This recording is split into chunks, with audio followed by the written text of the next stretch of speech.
Hey, my name is Chris Brennan, and you're listening to the Astrology Podcast. In this episode, I'm going to be talking with Sam Block about ancient Hermeticism, and we're going to be talking about that as a spiritual and philosophical and religious tradition from the ancient world. So hey, Sam, welcome to the show. Hey, it's good to be here.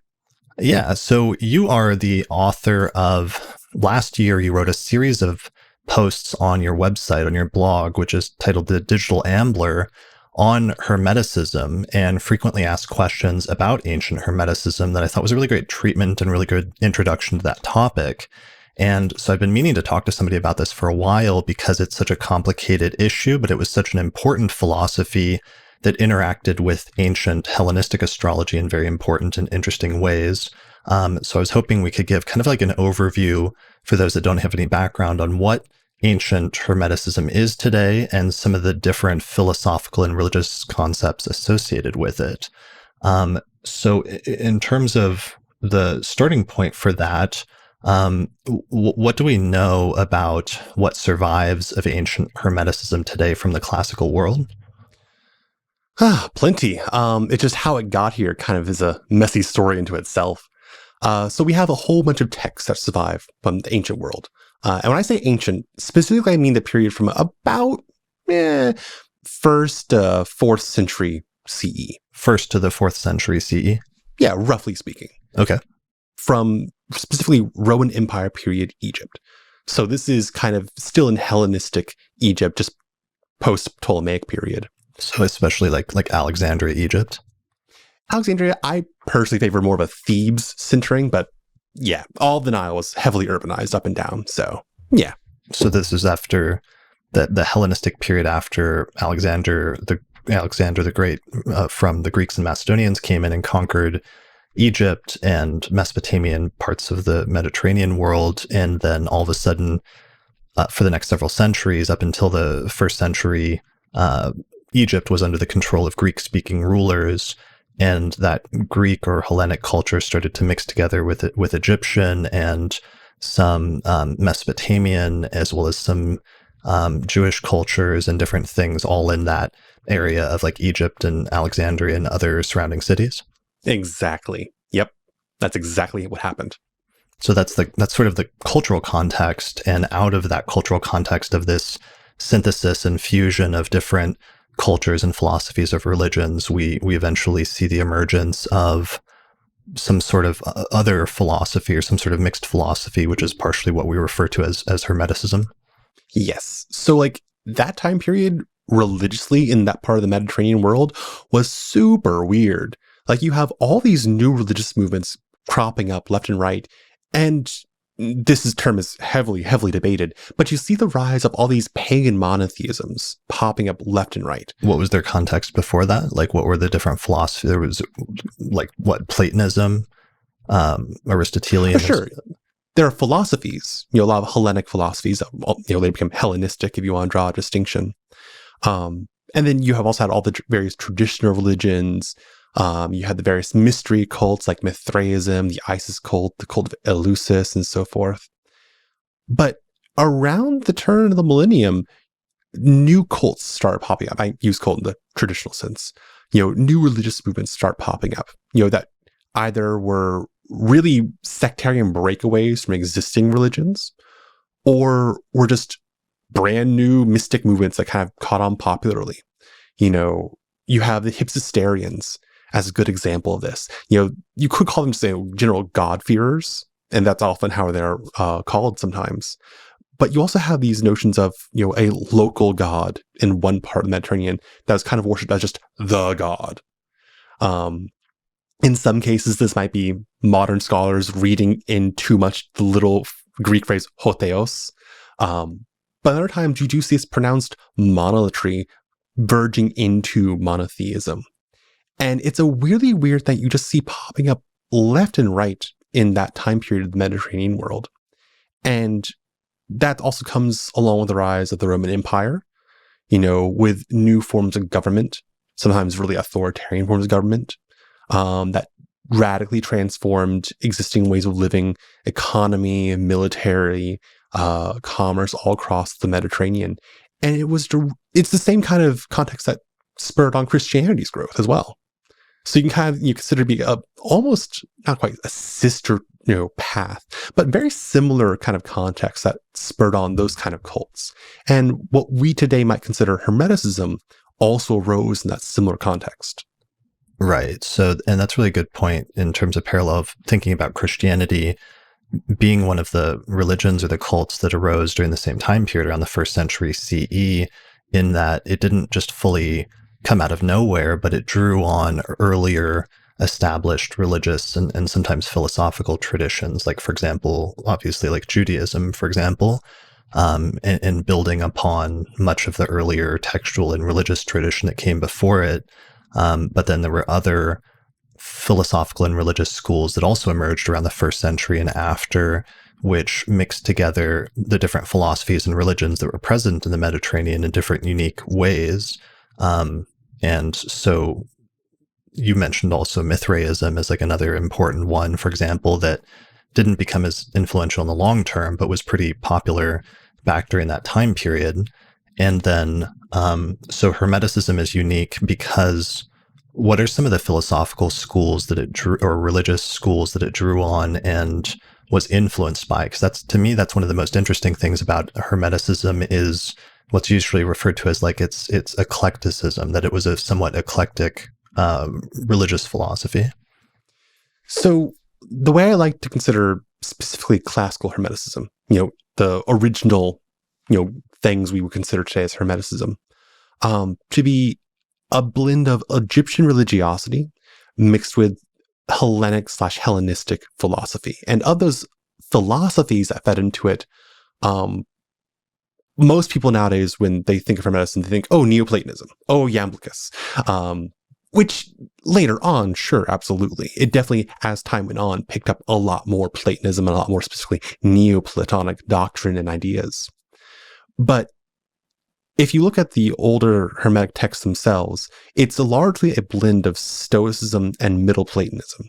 And the earlier you go, to the 1st and 3rd books, the Corpus Hermeticum specifically, you see a lot more pronounced Stoicism there. Yeah, so it's like from Platonism, it's drawing on some ideas of the soul and maybe some concepts from like Plato's mystical dialogue, the Timaeus, which posits this notion of the cosmos being this living animal or this living being or entity in some way, and other Platonic ideas that it's drawing from that, because just the Platonic tradition was so dominant and influential in Western, especially Greek philosophy for the next several centuries after it originated in like the 3rd or 4th century BCE. From Stoicism, we get this focus on the notion of fate, and the importance of the notion of fate and necessity, and sometimes predetermination and things like that shows up very strongly in the Hermetic texts. Definitely notions of fate, but also even some broadly speaking, just a lot of cosmological notions as well. Mm-hmm. Yeah, like some of their doctrine of earth, air, fire, and water, and the qualities associated with it were influenced by not just the Platonists, but also the Stoics. So we get that. I know at certain points, there were some scholars that identified some Jewish influences on the Hermetica, and I don't know if that's like debated a little bit today still, or to the extent to which that's true, but there was a sizable Jewish community in Alexandria at the time. So that was a present religious and philosophical model that would have been influencing other eclectic philosophies that were around the same places. Yep. Mm-hmm. Like, I'm definitely, I don't want to say in the camp of, but I think it's fairly well understood that there's definitely some Jewish or Judaicizing influence in at least some impulses of the Hermetic text, because we even see this similar notion in a lot of the Greek magical papyri, where there's references to, the god in Jerusalem, or, referencing certain, Jewish temple priestly practices, in the Greek magical papyri, which were very much like a non-Jewish set of magical texts. So definitely there was some influence there as well. Mm-hmm.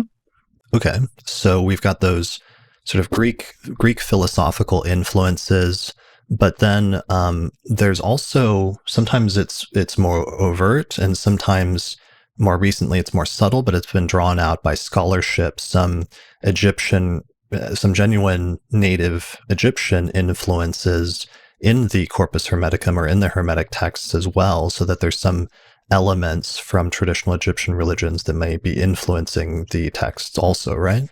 Absolutely. Yep.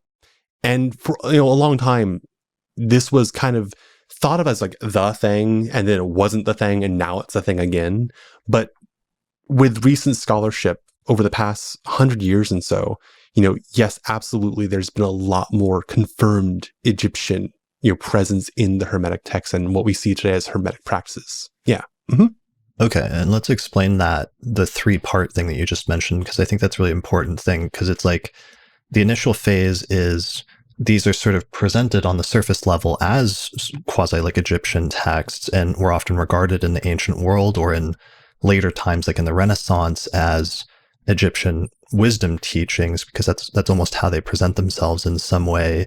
But then there was a phase in scholarship where scholars started digging into the text and pointing out that they weren't actually as old as people thought they were, but instead of being thousands of years old, they probably dated to sometime between the 1st and the 4th or 5th century CE, and that they had Stoic and Platonic and other Greek influences. And so for a while, the belief was that the Hermetica were just texts that were presenting themselves as Egyptian wisdom teachings, even though in reality that was just being used as a cover for sort of like mid-level Greek philosophizing or popular philosophy or something like that.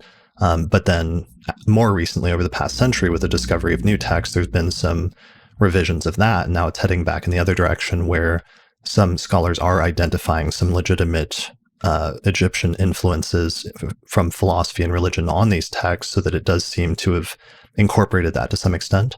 Yes.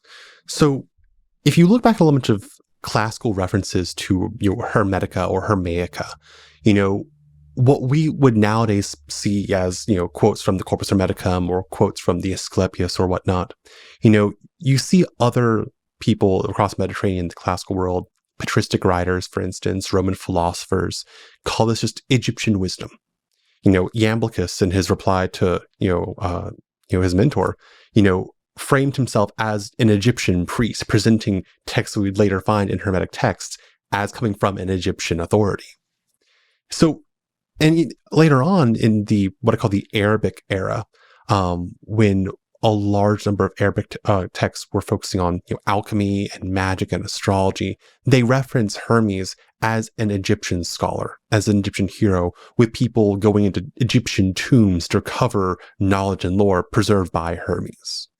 And you see this trend over and over and over mythically, over and over again.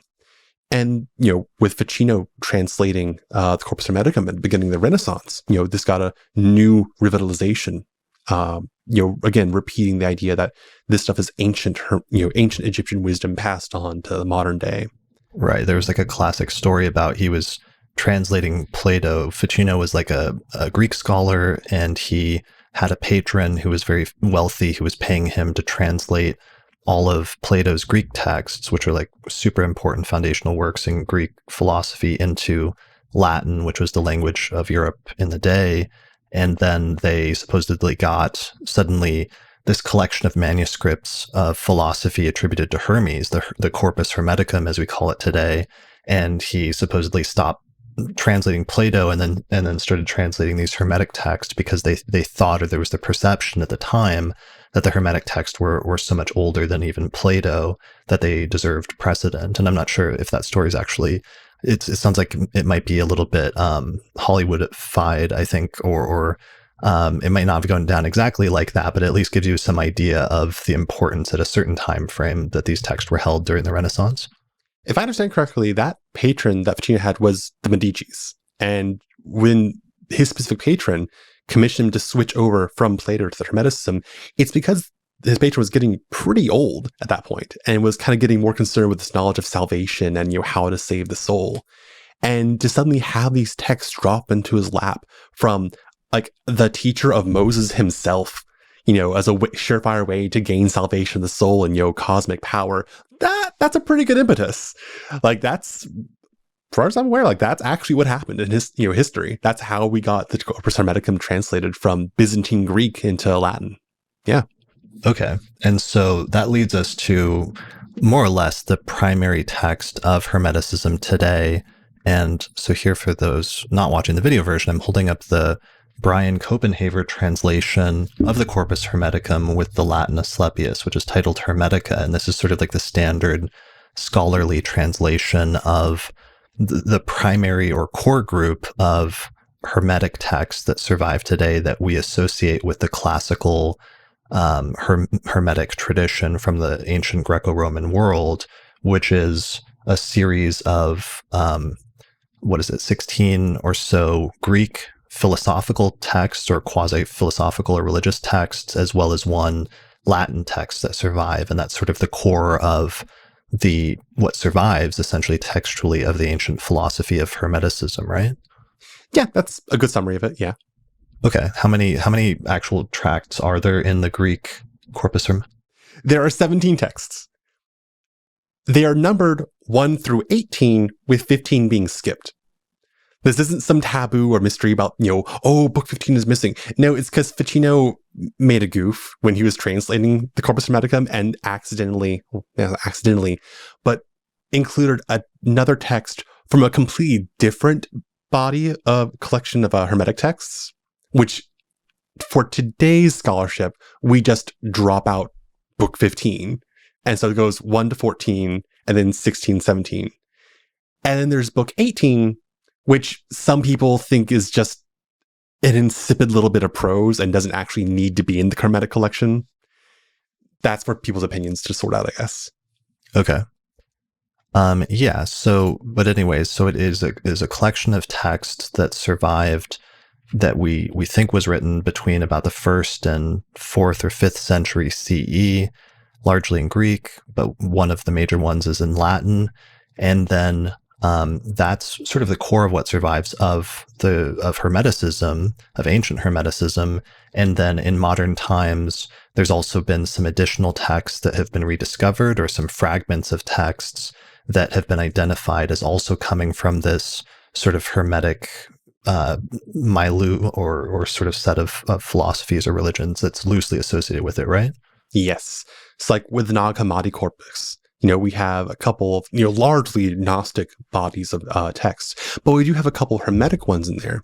One of which is a section of the Perfect Sermon, or the Asclepius, but one of which is completely unknown in any other collection, Discourse on the 8th and the 9th, or Discourse on the Ogdoad and Ennead. Like, that text only survives as part of the Nag Hammadi collections, and it's explicitly a Hermetic text. It's like, that's one that was one of the ones that really upheaved, so much of modern understanding of Hermeticism. More recently as well, we also recovered what are called the Armenian definitions, which is a set of 49 short doctrinal instructional statements, which only survive in Armenian, although we know it was based on a Greek original. Okay. So, yeah, and so that's added to and expanded our body of surviving Hermetic texts. Let's maybe go back and narrow in on defining when we're looking at this body of, let's just say, the initial Corpus Hermeticum, the core of 17 texts plus the Asclepius, what are the defining characteristics that even allow us to identify something as a Hermetic text, let's say? And one of those is that they tend to be dialogue, sort of philosophical or quasi-philosophical looking texts, with a dialogue oftentimes between like a teacher and a student, and oftentimes between a figure named Hermes Trismegistus and some of his students, where there's some sort of knowledge or wisdom that's being passed down in a sort of lineage of a revealed knowledge from teacher to student, essentially, right? That is the general format. There are some departures from it, like book 16. Yeah, book 16 from the Corpus Hermeticum is actually a letter penned from Asclepius, Hermes' student, to Ammon, another of Hermes' students. I think book 9 is also, either book 9? I think it's 9. Book 9 is also a letter but from Hermes to one of his students. So it doesn't have to be a dialogue form. Most of them are dialogue. It was a popular teaching form at the time, but not necessarily. Yeah. And in that way, it's almost imitating like Plato's dialogues, for example, where most of, and some people, I guess, if you haven't read Plato, one thing that's a misconception is sometimes some people don't know that his philosophical texts were written as dialogues where it's a discussion between two figures. And so the philosophical points are arrived at through this process of like going back and forth. And in the Hermetica, especially some of the core texts, like the very first one, which Corpus Hermeticum 1, which is also sometimes called the Poimandres, is in a dialogue format where, and that's the one basically everybody should read, I think, is the very first one, Corpus Hermeticum 1, because it is the very first one where we have this figure of Hermes who's receiving some sort of revelation, basically, about the true nature of the cosmos. But it's in a dialogue with this figure that he's getting this revelation from. Yeah, I mean, I would say just actually read book 3 first, but book 1 is definitely like the foundational, revelation that kind of sets the stage for everything else to follow in Hermeticism. Absolutely. Okay. And who is, can you clarify who the revelation, so it is Hermes who's receiving this revelation, and he's receiving it from who? Who's the revelation from? Poimandres. How to describe Poimandres?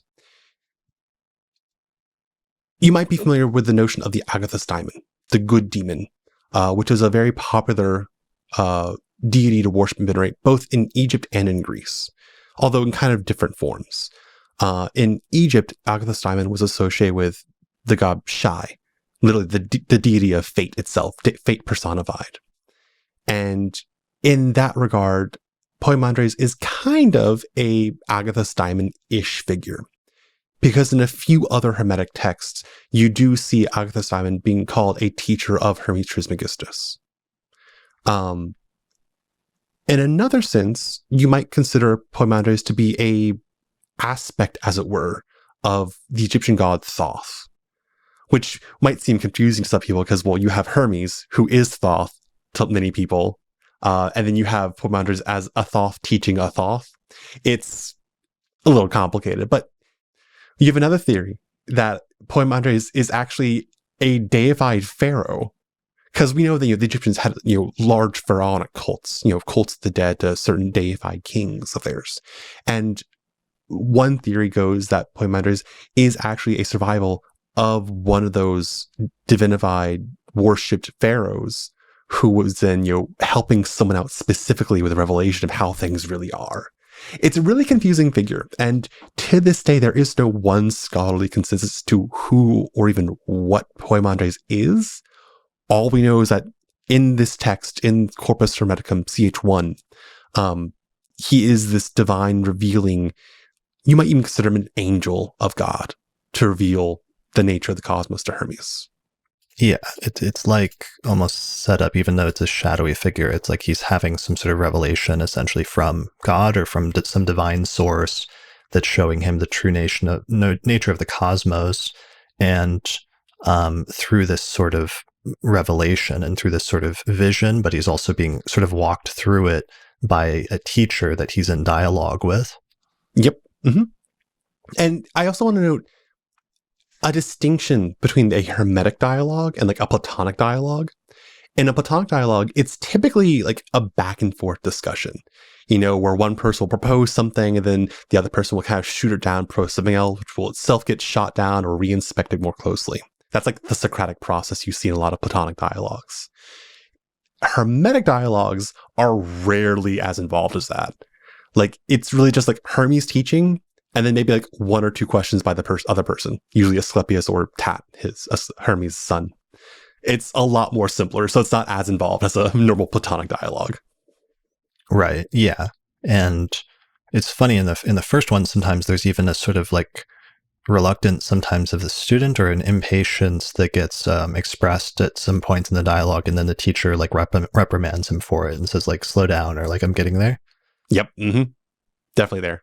Why don't we, like, because we're trying to describe this, but in some ways it's like I wish we could read the whole thing, but maybe if we could read a little bit of excerpts, just because I would like to give people a taste of what this is, because it's so foundational to understanding what Hermeticism and the Corpus Hermetica actually is. Do you think that would be? I think it'd be great. Okay. So I've got the Google Books translation I just got of the Brian Copenhaver translation, which is usually viewed as one of the more authoritative ones recently because it's based on one of the most recent critical editions of the Greek text that was done in the 20th century. So it's usually the go-to one when people are reading this. So this is the first text. It's titled Discourse of Hermes Trismegistus, Poimandres. And it says, one of the things when I was rereading it last night that I thought was wild, and I like Copenhaver's translation, is that it's very dramatic. Like if you read this entire thing, like it's extremely dramatic, especially if you read it dramatically in your head, especially in some of the later parts. So I don't know if I can get the correct tone here, but I'll see what I can do. So the opening passage, it says, "Once when thought came to me of the things that are, and my thinking soared high, and my bodily senses were restrained, like someone heavy with sleep from too much eating or toil of the body, an enormous being, completely unbounded in size, seemed to appear to me and call my name, and say to me, 'What do you want to hear and see? What do you want to learn and know from your understanding?' 'Who are you?' I asked. 'I am Poimandres,' he said, 'mind of sovereignty. I know what you want, and I am with you everywhere.' I said, 'I wish to learn about the things that are, to understand their nature, and to know God.' 'How much I want to hear,' I said. Then he said to me, 'Keep in mind all that you wish to learn, and I will teach you.' Saying this, he changed his appearance, and in an instant everything was immediately opened to me. I saw an endless vision in which everything became light, clear, and joyful, and in seeing the vision I came to love it. After a little while darkness arose separately and descended, fearful and gloomy, coiling sinuously so that it looked to me like a snake. Then the darkness changed into something of a watery nature, indescribably agitated and smoking like a fire. It produced an unspeakable wailing roar. Then an inarticulate cry like the voice of fire came forth from it. But from the light, a holy word mounted upon the watery nature, and untempered fire leapt up from the watery nature to the height above. The fire was nimble and piercing. It keeps going on, but it's basically describing like a cosmogony or like the creation of the cosmos, basically, right? Yep. And this is a revelation. Like, think of like the book of Revelation. Like, Hermes is tripping right now. He described, he was in a period of sensual deprivation almost, in such a state of meditation where his senses, his physical senses, his bodily awareness was just gone. And in that state of pure consciousness, he gets approached by this divine figure, overwhelming, and just is shown in a way that can only make sense in this kind of revelation and what we might consider to be metaphorical. But in this kind of like altered state of reality and understanding, this is his vision. Right. Okay, so let me finish it. So he says, "But from the light, a holy word mounted up upon the watery nature, and untempered fire leapt up from the watery nature to the height above. The fire was nimble and piercing and active as well, and because the air was light, it followed after spirit and rose up to the fire away from earth and water, so that it seemed to suspend from the fire. Earth and water stayed behind, mixed with one another, so that earth could not be distinguished from water, but they were stirred to hear the spiritual word that moved upon them. Poimandres said to me, 'Have you understood what this vision means?' 'I shall come to know,' said I.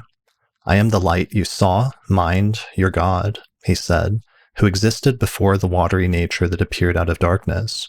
The light-giving word who comes from mind is the Son of God.' 'Go on,' I said. 'This is what you must know. That in which sees and hears is the word of the Lord, but your mind is God the Father.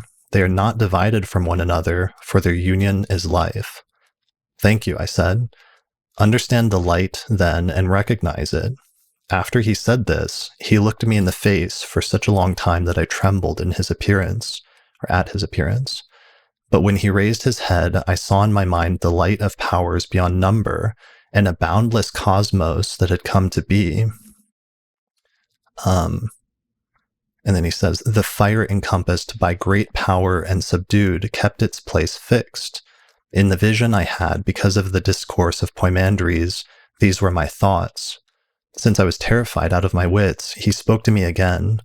In your mind, you have seen the archetypal form, the pre-principle that exists before a beginning without end. This is what Poimandres said to me. So he keeps going on, and it creates this whole sort of creation of the cosmos story, and eventually gets to the creation of our world, essentially, basically in the whole cosmic framework. Mm-hmm. So there's one other part of this I want to skip to that's really important, which is it starts talking about the planet, and it starts talking about the setup and the creation of our cosmos and the way that it's constructed, which created this important conceptualization of the role of the planets in the ancient world, I think, right? Well, earlier on, it does talk about the creation of the cosmos and the creation of the earth within it. It kind of describes the way down, as it were. And at the end of book one, it describes the way back up. Okay, so one of the things I guess it sets up, and we can just describe it here, is it sets up the earth, and part of what it's talking about is the earth and the creation of the material universe, but then it sets up this situation with the cosmos where you have these spheres that radiate out from the earth, which turn out to be the planetary spheres. And when a person is born, their soul, which comes from outside of the cosmos, outside of the material plane, descends through the planetary spheres, and it starts picking up qualities from each of the planets, and then eventually is born into the world, into the material world, where it's subject to fate. So that's generally the idea. There's the creation of the cosmos.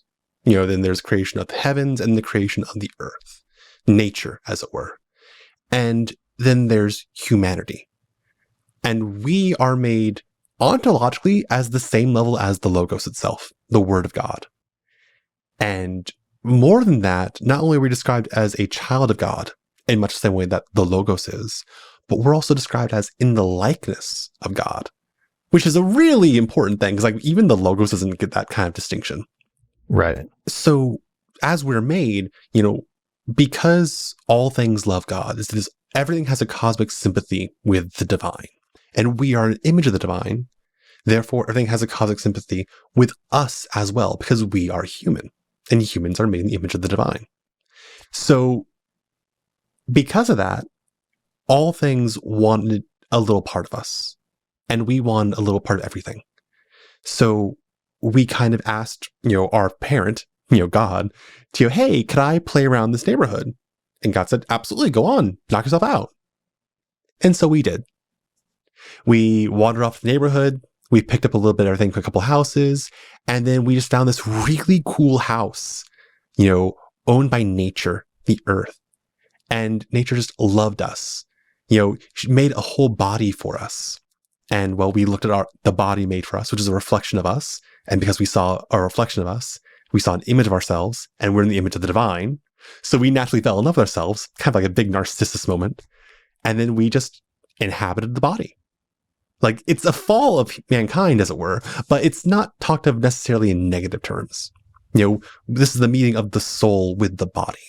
So there is a more negative version of that, which is where the Gnostic schools tended to go, which was a much more, is the term dualistic, in terms of being very anti-body and very pro-spirit, to the extent that they said that some of the schools said that the material universe was created by sort of a malevolent creator, subservient creator deity who, in his ignorance of the true God, created this false cosmos and then took sparks of the divine and trapped humanity in it, essentially, which is sort of the Gnostic part of the more Gnostic negative creation story, which gives a much more overtly negative spin to the physical incarnation in the bodily world of the senses. And while you do occasionally get some of that occasionally in certain tracts of the Corpus Hermetica, where there's some more negative treatment of the body coming in, for the most part, it's not quite that extreme in most of the Hermetic texts and philosophy, it seems like, right? Yeah, absolutely. Like, there's definitely a pessimistic dualist tendency in some texts. There's also a optimistic monistic tendency in other texts. And it kind of wavers between which approach you want to take from text to text. But there is definitely a sympathy, a harmony, as it were, between Gnosticism and Hermeticism. Like, again, we see Hermetic texts in the Gnostic collection of the Nag Hammadi collection. And they arose like they're siblings. Like, bluntly put, Hermeticism and Gnosticism are sisters. They arose in like the same culture, around the same time period, around the same, socioeconomic or religious backdrop, kind of replying to the same impulses of salvation of the soul. They just kind of grew up in a way of it. But they're definitely similar in a lot of ways. And they're also taking into account similar cosmological frameworks of like, we are on Earth, where the Earth is encircled by these planetary spheres, and these planetary spheres have qualities and meanings and actually have some sort of impact on us or some sort of control or connection with our fate. Yes.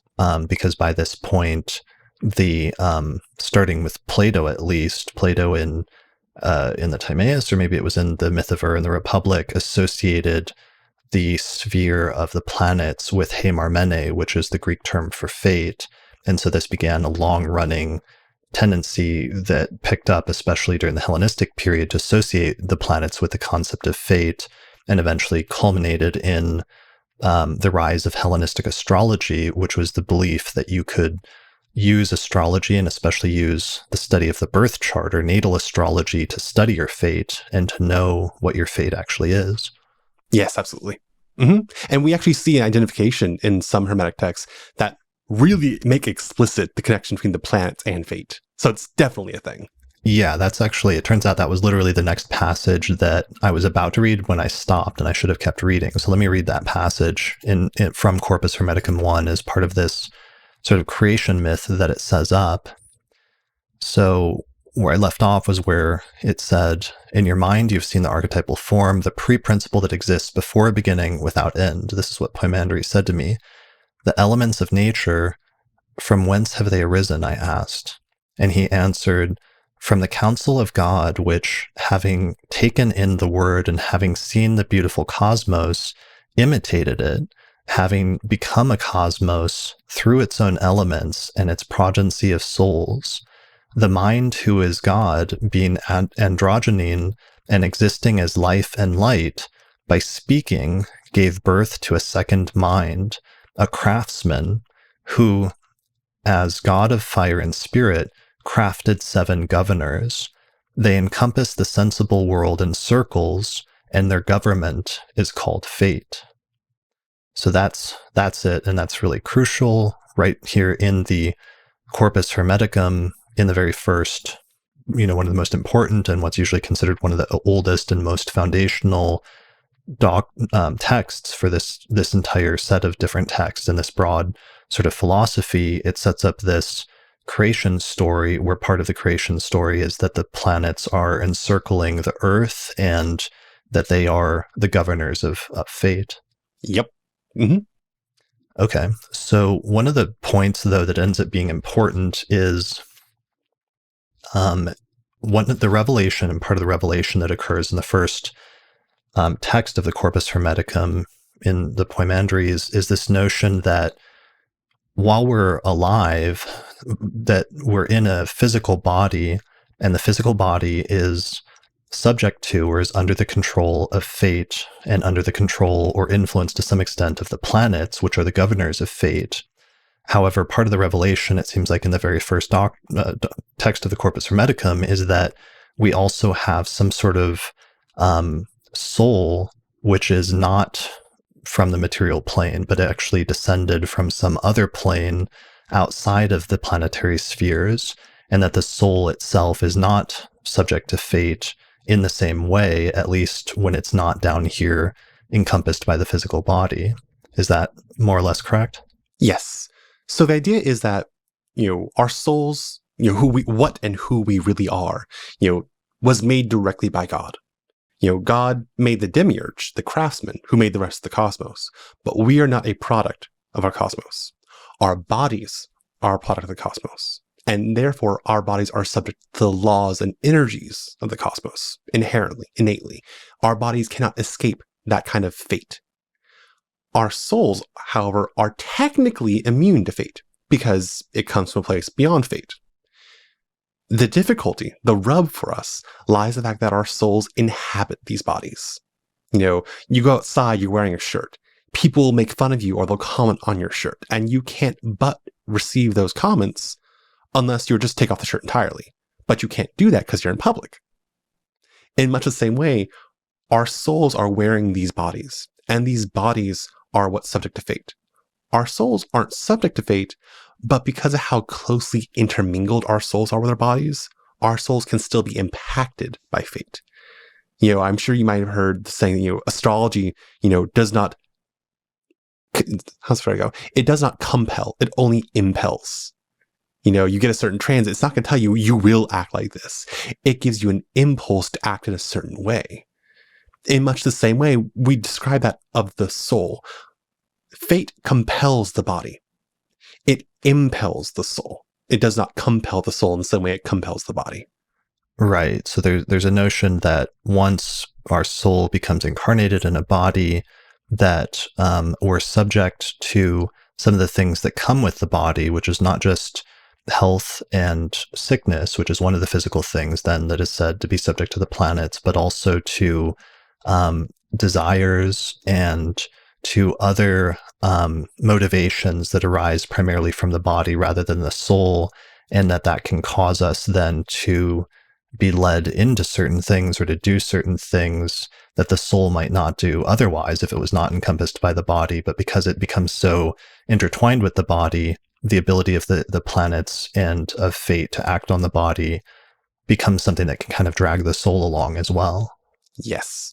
So in other Hermetic texts that have a more strongly Platonic bent to them, not part of the Corpus Hermeticum, but other, classical Hermetic texts, you see this Platonic notion of thumos and epithumia, or the drive and desire. And it kind of uses the same Platonic metaphor of like the soul as a charioteer, trying to drive these two horses that are wild and need to be broken.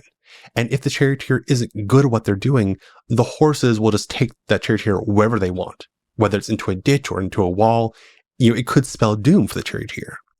But if the charioteer knows what they're doing and knows how to steer and guide those horses, then they can go wherever they want. You have this notion of the appetites, the physical needs of the body, and the ego, the emotional impulses that arise from us being incarnate. Those are the energies of the body, the so-called lower soul, as it were, the soul generated by the cosmos, the soul of the body. And our higher soul, the thing that's actually made by God, the thing that's actually us, we have to constantly fight with that. We have to tame it. We have to develop ourselves. If we just let the body have our way, well, then I'll be eating pizza 24 hours a day. I'll get sick. I'll get high blood pressure and cholesterol, and that'll spin my early doom. But if I have my soul, kind of work with my body, understand what those impulses are, what those, what it really wants and why it wants it, then it's like, I know you want pizza, but here, have some steamed chicken instead. It's a little bit healthier. That's where the soul works with the same impulses, but in a more constructive way. Right.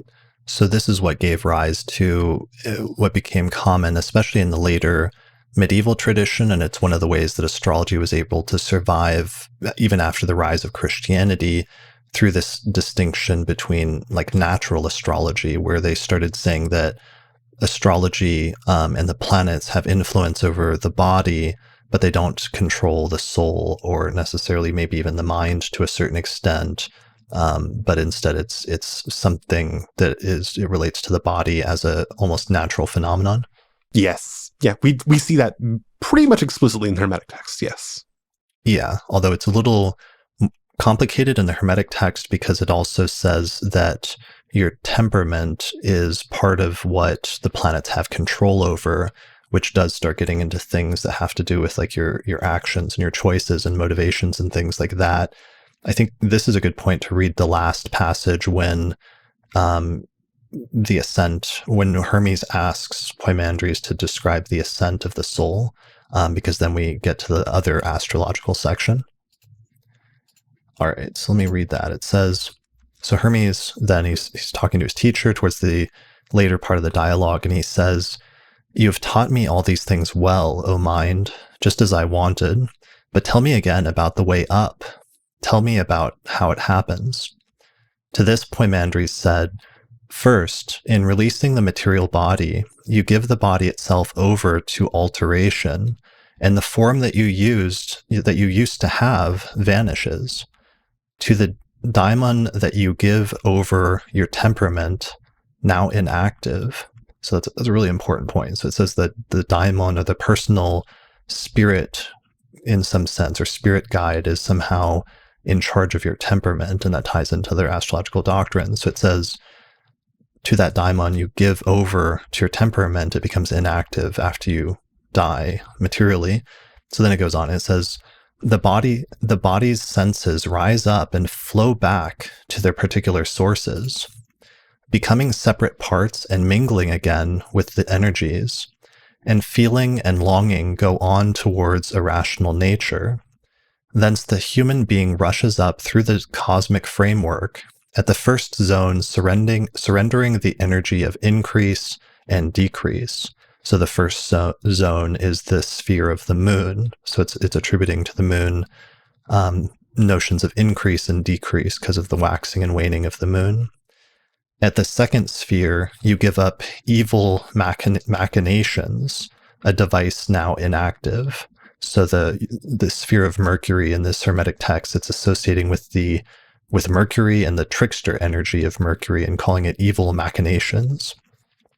At the third zone, the illusion of longing, now inactive. So this is the sphere of Venus, and the sphere of longing or desire is given back to Venus. At the fourth sphere, the ruler's arrogance, now freed of excess. So arrogance is a property of the sun once we pass through the sun sphere. At the fifth sphere, unholy presumption and daring recklessness. This is the sphere of Mars. At the sixth sphere, evil impulses that come from wealth, now inactive. That's Jupiter's sphere. And at the seventh zone, the deceit that lies in ambush. So it associates deceit with Saturn's sphere. And then, stripped of the effects of the cosmic framework, the human enters the region of the Ogdad, which is the eighth sphere, basically, right? Mm-hmm. Okay. He has his own proper power, and along with the blessed, he hymns the Father. Those present there rejoice together in his presence, and having become like his companions, he also hears certain powers that exist beyond the eighth region, and the hymn god with sweet voice. They rise up to the Father in order to surrender themselves to the powers, and having become powers, they enter into God. This is the final good for those who have received knowledge, to be made God. Why do you still delay? Having learned all of this, should you not become guide to the worthy, so that through you, the human race might be saved by God? So this is essentially the final revelation of the Hermetic, sort of core Hermetic revelation, as he's been revealed. Hermes has been revealed not just a vision of the creation of the cosmos, but also a vision of the soul as being this entity that comes from outside of the material cosmos, that descended here and picked up all these qualities through the planetary spheres, but that once you die, you have the potential of ascending back through the planetary spheres, giving back those qualities or shedding them almost like clothes, as you were saying earlier, using the shirt analogy, and then returning back to the source in some sense. Exactly, yes. Like, I want to point out that even though, like, the energy of the second zone, evil machination, like, even though these might be described somewhat negatively, I want to make the point that these are not evil powers. Like, that's a big distinction between Hermeticism and Gnosticism. this cosmos is not evil. It's not some wicked, scheming trap of an evil demiurge that wants to, torture us where cruelty is the point. It's not describing things like that. Like, these are energies that are just part and parcel of what incarnation needs of us, of what we need in order to be incarnate. We can't but have these energies around us. Deceit is not a good thing. Lying, blasphemy, these things are not great. They're not, it's things that aren't true. But to an extent, you can't survive down here without engaging that to some degree. Same with the illusion of longing, lust, a sense of, self-centered egoism, arrogance. To an extent, you have to have these things because it's what gives us our, drive for survival, a drive to, make ourselves succeed in this world. Like, they're not bad. It's just, they're things that belong to this cosmos. And if we want to get away from this cosmos, then we have to give those things up. Right. That makes sense. And here's an old diagram that I made a while ago, which just shows sort of the vision of the cosmos that we're talking about here, with the Earth at the center, and then the 7 planetary spheres encircling the Earth and encircling us with their sort of power of fate. And then outside of that, you have the sphere of the fixed stars, which I think is the 8th sphere. And then there are other potentially 9th or 10th spheres in some Hermetic cosmologies, right? Yeah. The book one, the Corpus Hermeticum, kind of leaves those undefined. And in certain other Hermetic texts, it kind of expands on what those spheres are, not necessarily all in the same way. But yes, you have the Earth, the center, you have the 7 planets above that, and then you have the sphere of the fixed stars beyond that. And that's where you truly reclaim your divinity. Or at least begin to truly do so. Okay. So, at this point, Hermes has been given this gift of gnosis, or of knowledge, or wisdom that has been divinely revealed to him. And that knowledge and then he's sort of told, it's now your job to go out and share this and pass this knowledge or this wisdom along to others who deserve it, in order to sort of like help enlighten humanity to some extent, right? Mm-hmm. Yep. He's given, his commission, as it were, by Poimandres to go out and start saving people. Okay. And so this is really important, because then it sets up this core doctrine of Hermeticism, which is gnosis, or knowledge as revealed wisdom that is passed down from teacher to student. And gnosis is kind of an important word, so I'm not sure if we should dwell on that more in terms of knowledge, or just leave it at that as this revealed wisdom. So it does literally mean knowledge, but knowledge is not a great translation for it. Because there's different, we all know how there's like 100 different words of, in Greek for the word love in English. There's brotherly love, there's erotic love, there's, agape, that kind of divine love. I mean, that might be worth just stating more broad, or dwelling on, that when we're reading this translation, for example, some of these words that the translator has to make a choice and just translate it as a single English word have like 10 different meanings, and are kind of actually packed with other meanings that you don't fully get unless you're reading the Greek text. Yeah, it's a problem. You can't do translation without interpretation. Yeah, so gnosis, or knowledge, when you see that show up in a Hermetic text, sometimes that's packed with a lot of meanings that you really have to dwell on. Yeah. So like there's episteme, which is more like things you accept on faith, things you just learn from a teacher. There's logos, things you come up discursively, you reason your way through them. And then there's gnosis, which is more like not necessarily revealed, but it's more like experiential knowledge of the truth. Like, it's not something you can just learn from a teacher. It's not something you can just kind of deduce your way to. It's something you actually undergo, like the qualia of truth. Like, I could talk to a blind person about what the color red is like, but they'll never know to experience color red. In the same way, this gnosis that Hermes got from Poimandres, he didn't just see these things. He describes them in Book 1, Corpus Hermeticum, as a metaphor. But really, it's better to say that he experienced the creation of the cosmos. He experienced this knowledge that was revealed to him by Poimandres. And that's what makes it Gnosis. Okay. That's really important, and that's a core doctrine then of Hermeticism, and that becomes somewhat characteristic of other Hermetic texts that allows us to identify other Hermetic texts, is this focus on this knowledge or this revealed wisdom, knowing, this deep sense of knowing that's been handed down from teacher to student. And then Hermes then in the rest of the dialogue is then set up to be this teacher who's empowered to go out and spread this wisdom and pass down this knowledge of this revelation that he's had. Let me read, because this is the part where it gets really dramatic at this point when I was rereading it recently, which is kind of interesting. But so it says, as he was saying this to me, Poimandres joined with the powers. Then he sent me forth, empowered and instructed on the nature of the universe and on the supreme vision, after I had given thanks to the Father of all and praised him. And I began proclaiming to mankind the beauty of reverence and knowledge. There's that word again, knowledge. And it says, quote, "People, earthborn men, you who have surrendered yourselves to drunkenness and sleep and ignorance of God, make yourselves sober and end your drunken sickness, for you are bewitched in unreasoning sleep." When they heard, they gathered round with one accord, and I said, "Why have you surrendered yourselves to death, earthborn men, since you have the right to share in immortality? You who have journeyed with error, who have partnered with ignorance, think again. Escape the shadowy light. Leave corruption behind and take a share in immortality." Some of them who had surrendered themselves to the way of death resumed their mocking and withdrew, while those who had desired to be taught cast themselves at my feet.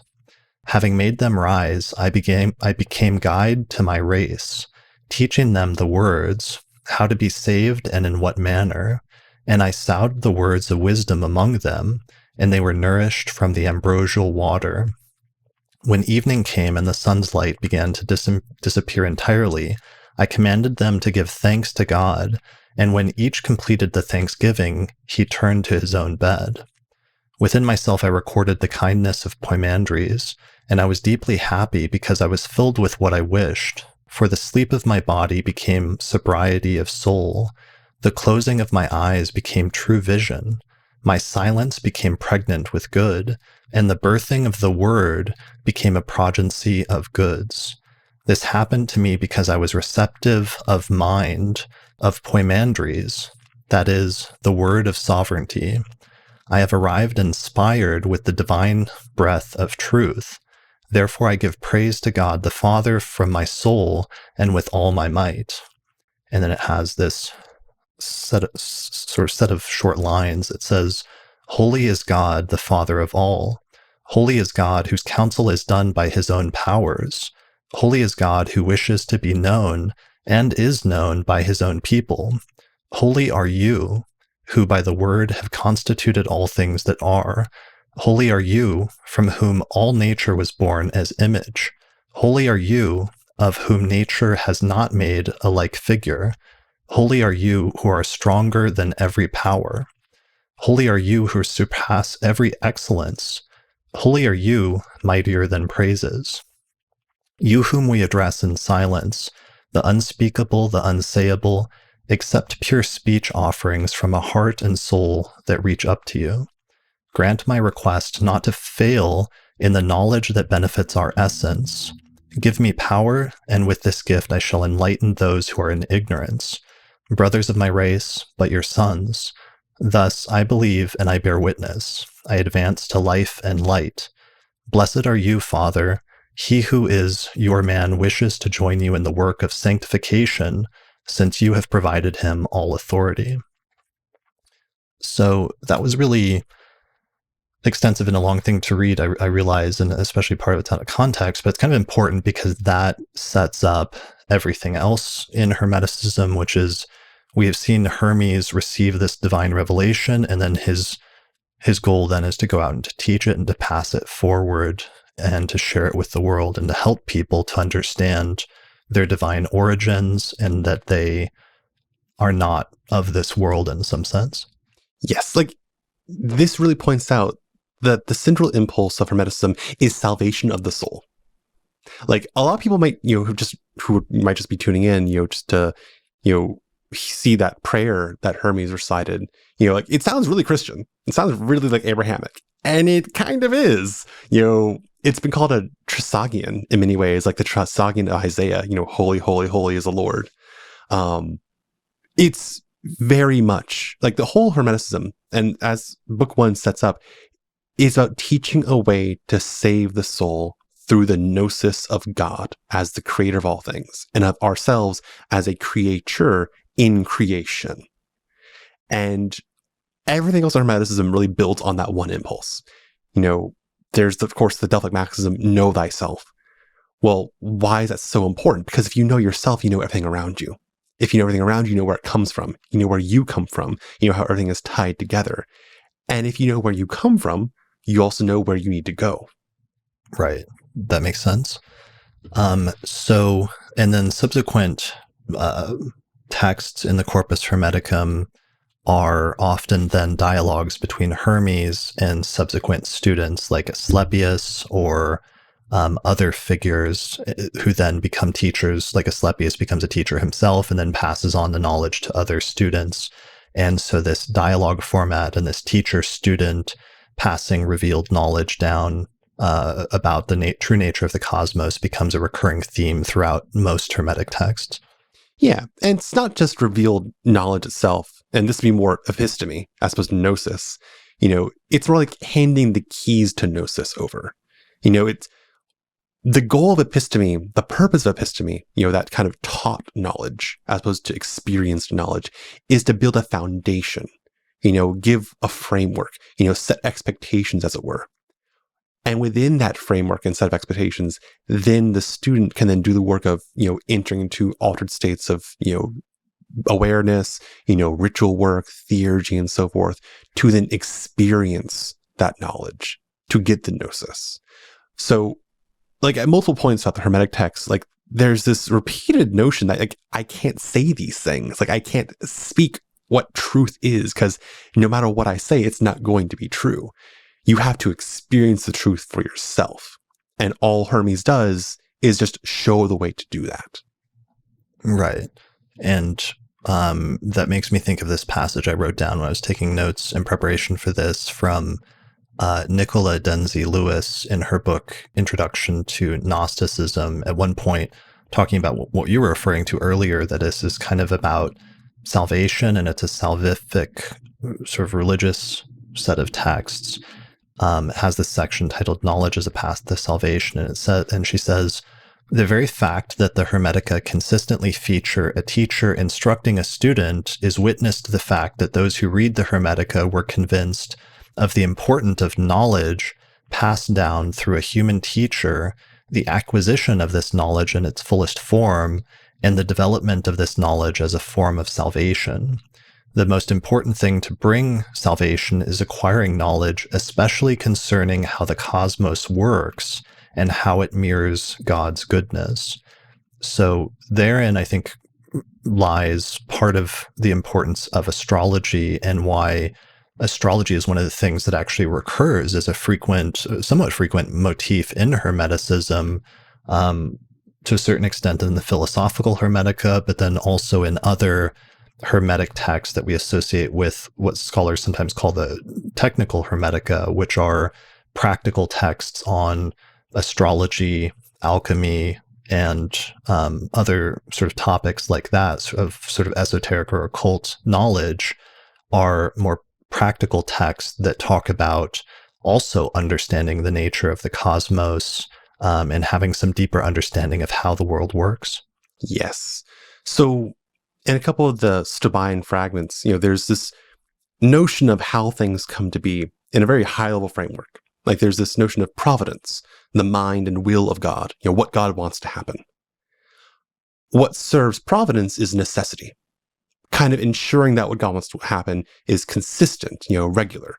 I throw something in the air, it has to fall back down in order to be consistent. I can't just throw something up in the air and it stays there. Serving necessity is fate. Now we know what God wants, and now we know what needs to happen to accommodate that. Fate sets up the design for things to happen in such a way that fulfills providence in a way consistent with necessity. And then what serves fate is the planets themselves. In their many motions and revolutions, how they coordinate their energies, impel and coordinate certain things down here. So by looking up at the stars, if you look hard enough and you can kind of correlate how things happen down here with what happens up there, you can essentially peer into the mind of God. Like that's kind of like, it's a big claim. Like that's fundamentally what you're doing with astrology. Like, yes, you're seeing how things happen down here, what will happen down here. But if you take a bigger view of that, you get to see why things happen down here and why God wants certain things to happen down here.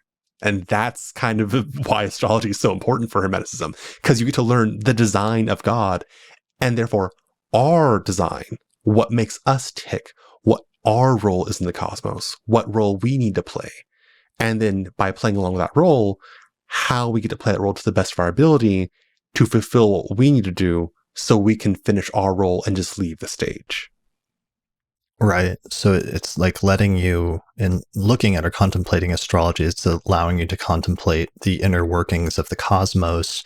And because of that chain of being on those different levels of like, us, planets, fate, necessity, all the way up to providence, and then eventually back to God or back to the source, by being able to contemplate and see the inner workings of fate, understand better the sort of overall plan or providence that's inherent in the cosmos in some way, but also in understanding your own personal role in that and your own personal part in that gives you some greater divine insight or some way to personalize the sort of broad workings of the cosmos. Yeah, basically. I mean, this kind of where the whole Stoic notions come into play. What is fate?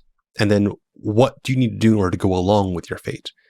That one kind of prayer by, I think it's Cleanthes? I'm not entirely sure. Or Chrysippus, one of the big Stoic philosophers from whom we have very little surviving. But there's this kind of one prayer I kind of recite to myself during hard times. Lead me, O Zeus, in holy destiny, to wherever my post in life's battle be.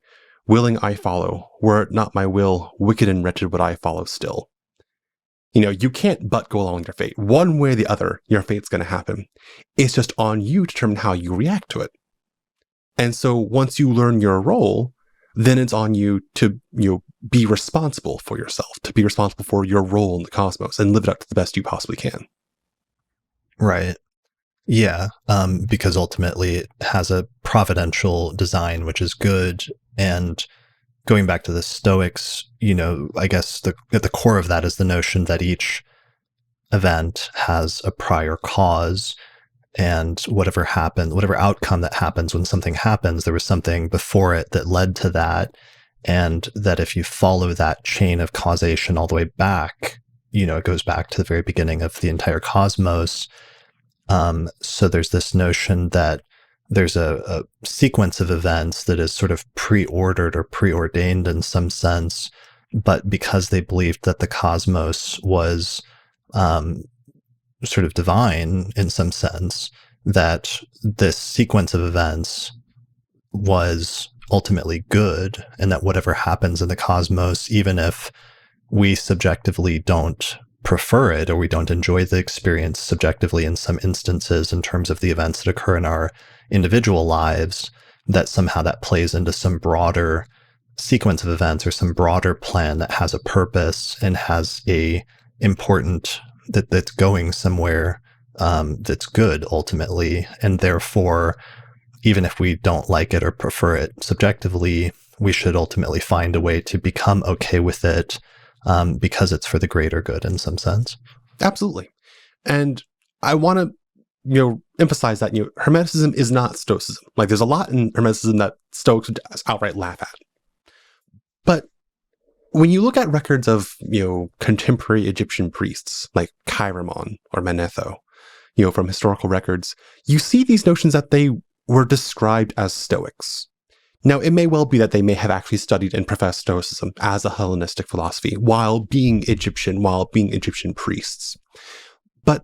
some scholars now think that that's not so much an indication of how they studied Hellenic philosophy, but might be more of a reflection of the overall Egyptian view towards these things, and that they just happen to align with what we would consider to be Stoicism. So, like, Hermeticism also has a lot of Platonism in it as well. And in some regards, I kind of like seeing Hermeticism as like Stoicism +1. Like, yeah, it's everything the Stoics said, but you put God one level further out. Okay. If you turn back to the beginning of, book 1, the Corpus Hermeticum, God made the Logos, the Word of God, which then essentially made the cosmos. So the cosmos is Logos in many ways, and that's right in line with Stoicism. But then Hermeticism still goes on to say that God lies beyond the cosmos, and that's more Platonism at that point. Yeah, I think in Corpus Hermeticum 1, it says that God creates like a craftsman or a demiurge figure who is then the one that creates the cosmos, and that's why you're saying that the cosmos is one removed from God, essentially, in a Hermetic approach. Yeah. Mm-hmm. Okay. Whereas for the Stoics, like, the cosmos is God, and the entire cosmos is this living entity that has a body, which is the physical world we can see, and then a soul that's infused throughout it. The Logos, yeah. Okay. Yeah. But that's important because they are taking over from perhaps the Stoics, possibly some notion of fate, to some extent, and fate, and this focus on fate and predetermination to a certain extent, and that being tied into the planets and being tied into astrology.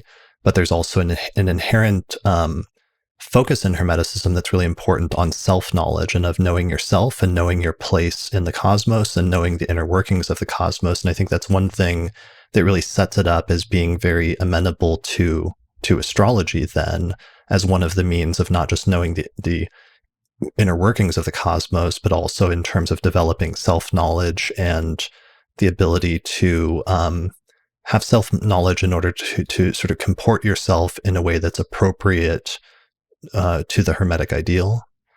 Yeah, absolutely. I mean, so this is also kind of where we kind of depart from the philosophical Hermetica and get to the technical Hermetica. Why don't we explain that distinction real quick? So the Corpus Hermeticum is what we consider to belong to the, quote, philosophical Hermetica. The Hermetic texts that talk about, philosophy, religion, spirituality, not in the modern sense, but in the classical literal sense, theosophy, wisdom of the divine. And it's what, Marsilio Ficino focused on with the Corpus Hermeticum. The Latin Asclepius was largely about this kind of philosophical stuff. The Stobine fragments, the excerpts of Hermetic texts preserved by John of Stobie in his anthology, largely all what we consider philosophical or theoretical. And this is often contrasted with the technical or practical Hermetica, which is, the spooky stuff that, modern academia doesn't like touching. The Greek magical papyri, alchemy, astrological texts, texts that talk about how to ensoul statues or how to raise the dead, all the stuff about, making enchanted rings for the decans, how to cure people and their various physical maladies by, making certain offerings to certain gods under certain astrological alignments, making certain sacrifices to certain plants. All that is considered technical Hermetica. And that's where it gets interesting and conflicting at times. Right. But it's an important point that just in addition to this large collection of more, let's say, philosophical or religious texts that feature Hermes having a dialogue and passing knowledge down to various students of a philosophical or religious nature, there's also, in the ancient world contemporaneous with that, Greek texts that were written that featured Hermes passing practical knowledge of astrology down to different students, and then different students of Hermes, like Asclepius, passing knowledge down to other subsequent students like Nicepso and Petasiris.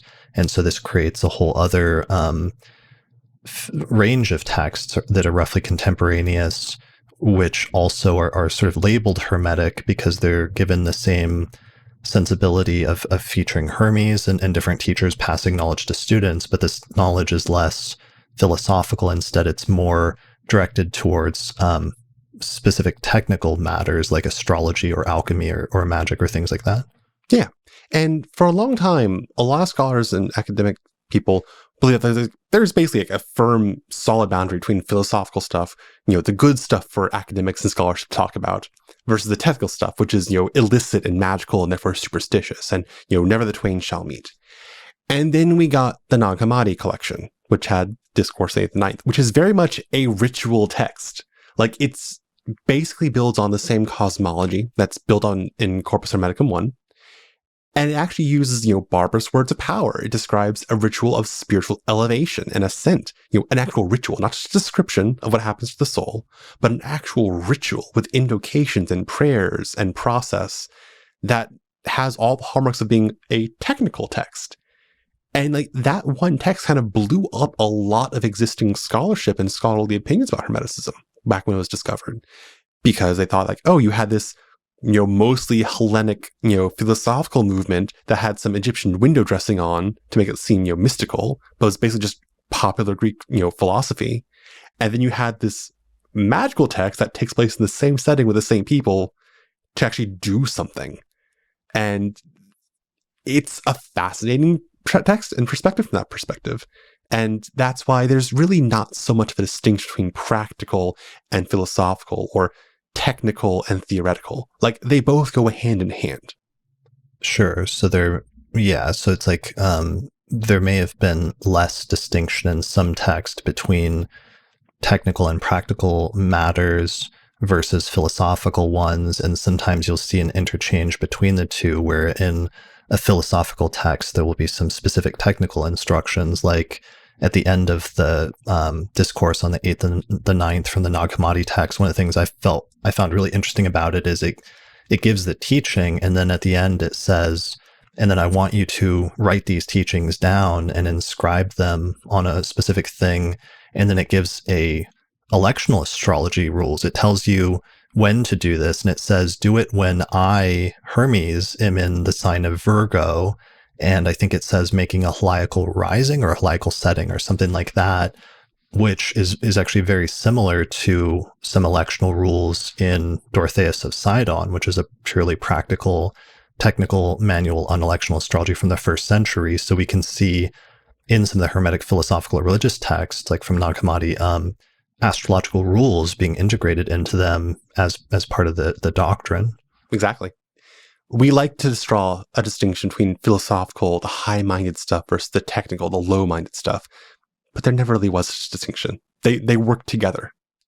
Sure. And I mean, there was sometimes, it is tricky because sometimes there are, the practical text can have more of a practical bent and can be a little bit sparse on giving you the philosophical reasoning, so that you have to like infer the philosophy from very brief passages. And this is often something we struggle with the astrological text, for example, that it focuses on teaching you how to do this, how to read charts and how to do astrology, and doesn't usually focus as much on the overarching philosophical framework.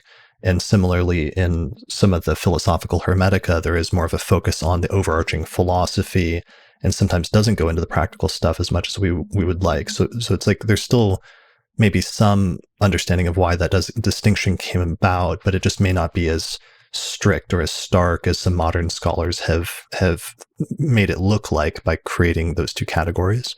Exactly. Like you've seen the meme of, the airplane with all the bullet holes that was returned, and people, like, oh, well, we need to reinforce, the parts of the plane that have these bullet holes on it. No, those are the planes that actually made it back with those bullet holes. You need to reinforce the parts that don't have bullet holes.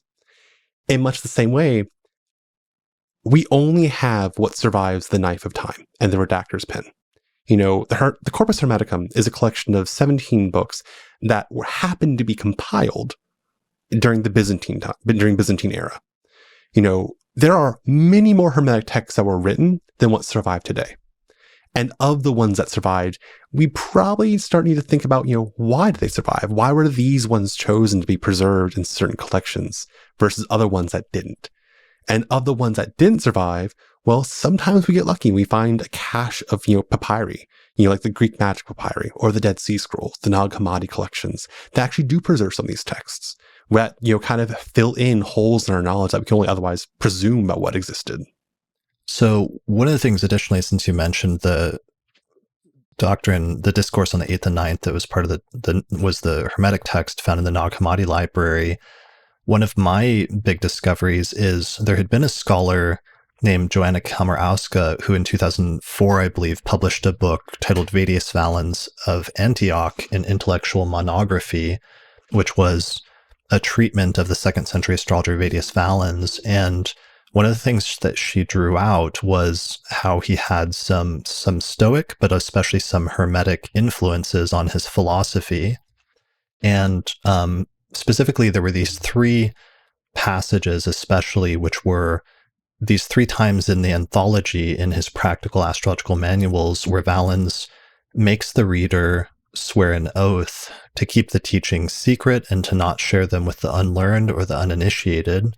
And Kamarowska speculated that these 3 passages were so formulaic that she kind of suspected that Valens might be getting them from another, possibly Hermetic source. And let me actually read it really quickly. So this is from my book. This is excerpted from my book, Hellenistic Astrology, in a translation of Valens. So it says, Valens says, "Concerning this book, then, I must before all prescribe an oath for those who happen to encounter it, that they may keep watch over what is written and withhold it in a manner appropriate to the mysteries.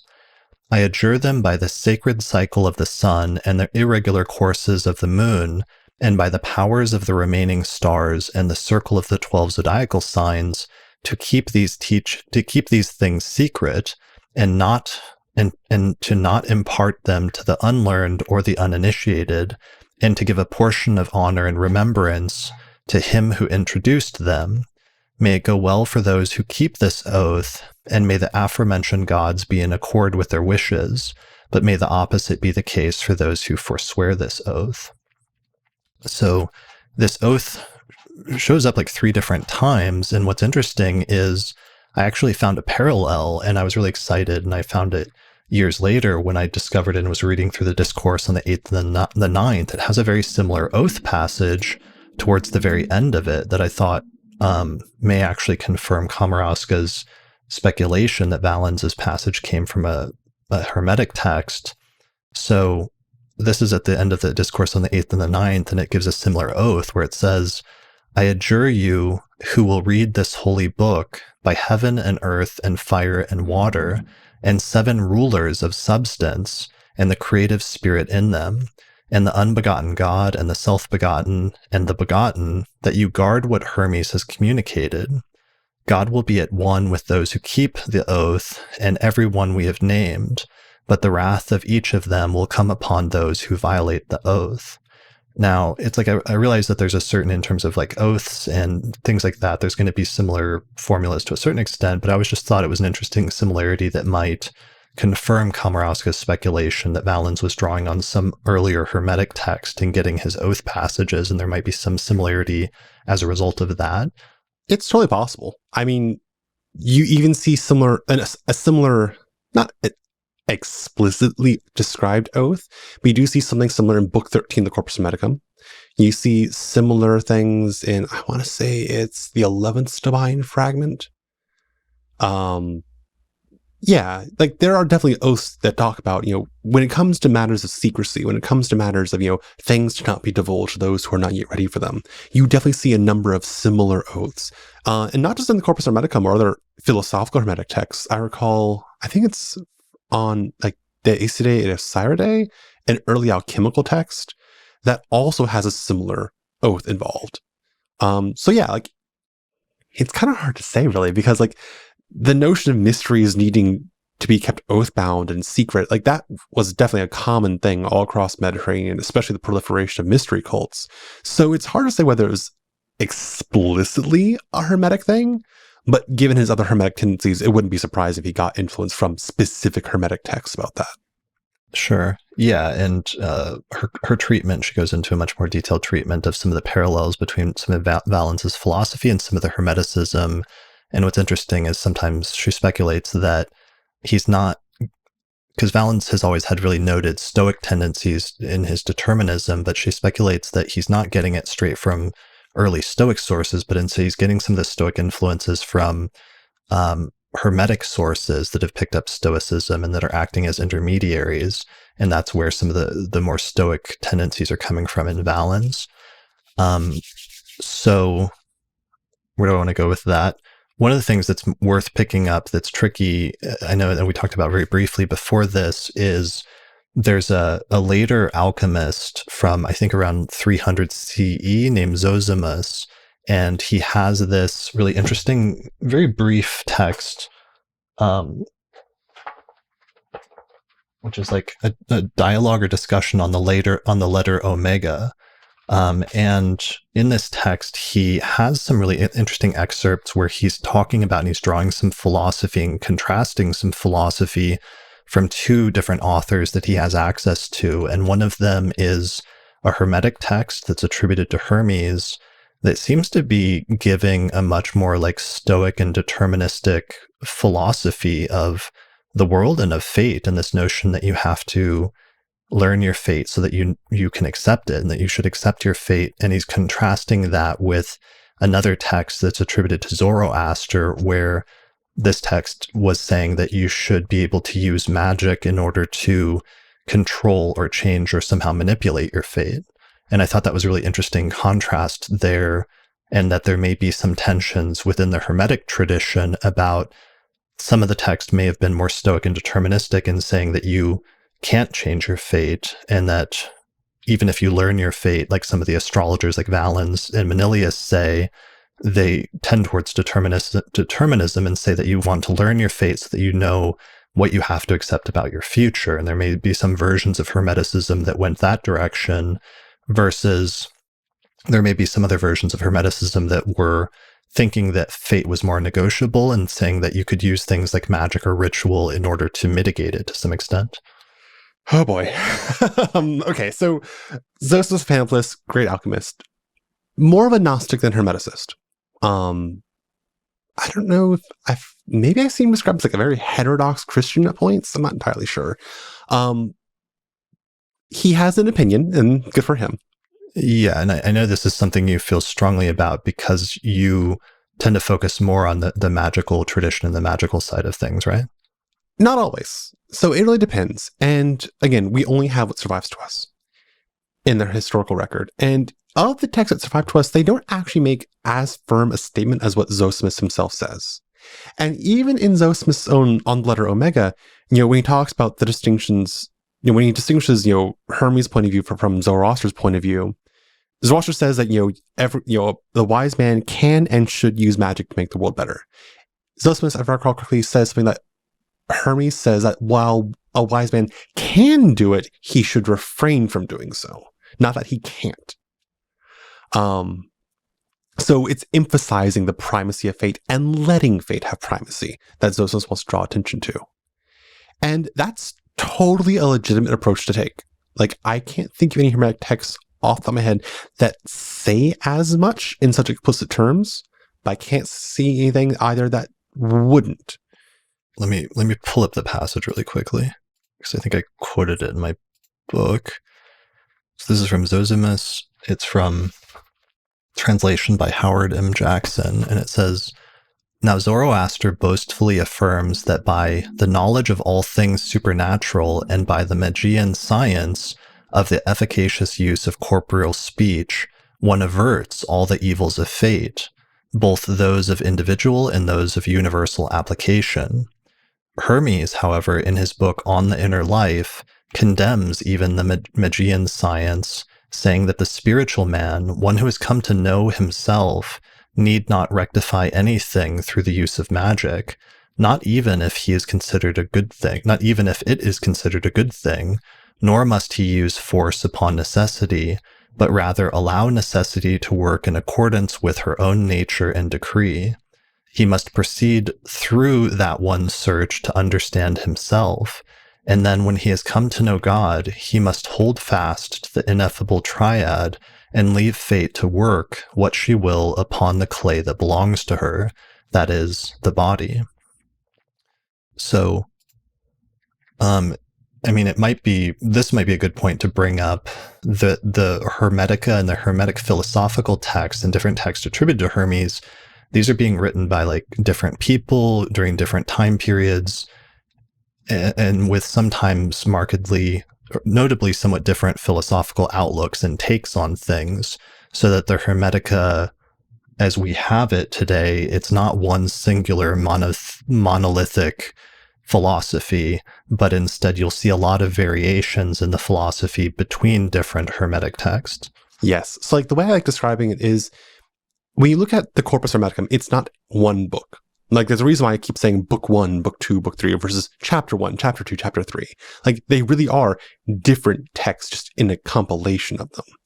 And rather than thinking of all these texts being written by one author, it's better to think of, so to use a college metaphor, rather than thinking of Hermeticism as being a lecture by a professor in a lecture hall, it's better to think of it like a panel debate between different professors all in the same department.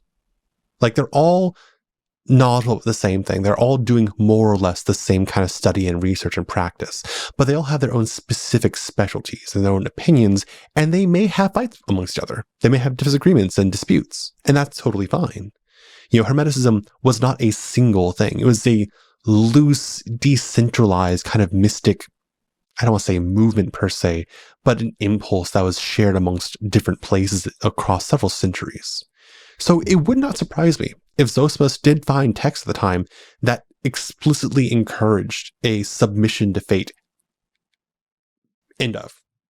Right. But we also know that there were people at the time who were doing magic, who were also Hermeticists. Like we know for a fact that, we have rings to, heal and get rid of and prevent physical maladies, explicitly attributed to Hermes Trismegistus in the same time period we would expect. So we know there was magic being done under the name Hermes Trismegistus. So right there, like it kind of throws Zosimos' claim into a really weird light. So both approaches totally work. Whether you just want to do a strict submission to fate or whether you want to work with and apply fate, both are totally legitimate. And I think it kind of points to a difference in the very nature of fate, or at least how it's perceived, between a more strictly deterministic Hellenic approach versus a more pliable Egyptian approach. Like in the Hellenic approach, fate was absolute. Like even the gods were subject to fate. But in the Egyptian approach, the gods were in control of fate. So if you made the right, appeals, the right rituals, if you entreated the gods the right way, they could change fate. And I think you see this uneasy attempt at synthesis between those two views at times, or perhaps one view represented more than the other in certain Hermetic texts. Right. Yeah.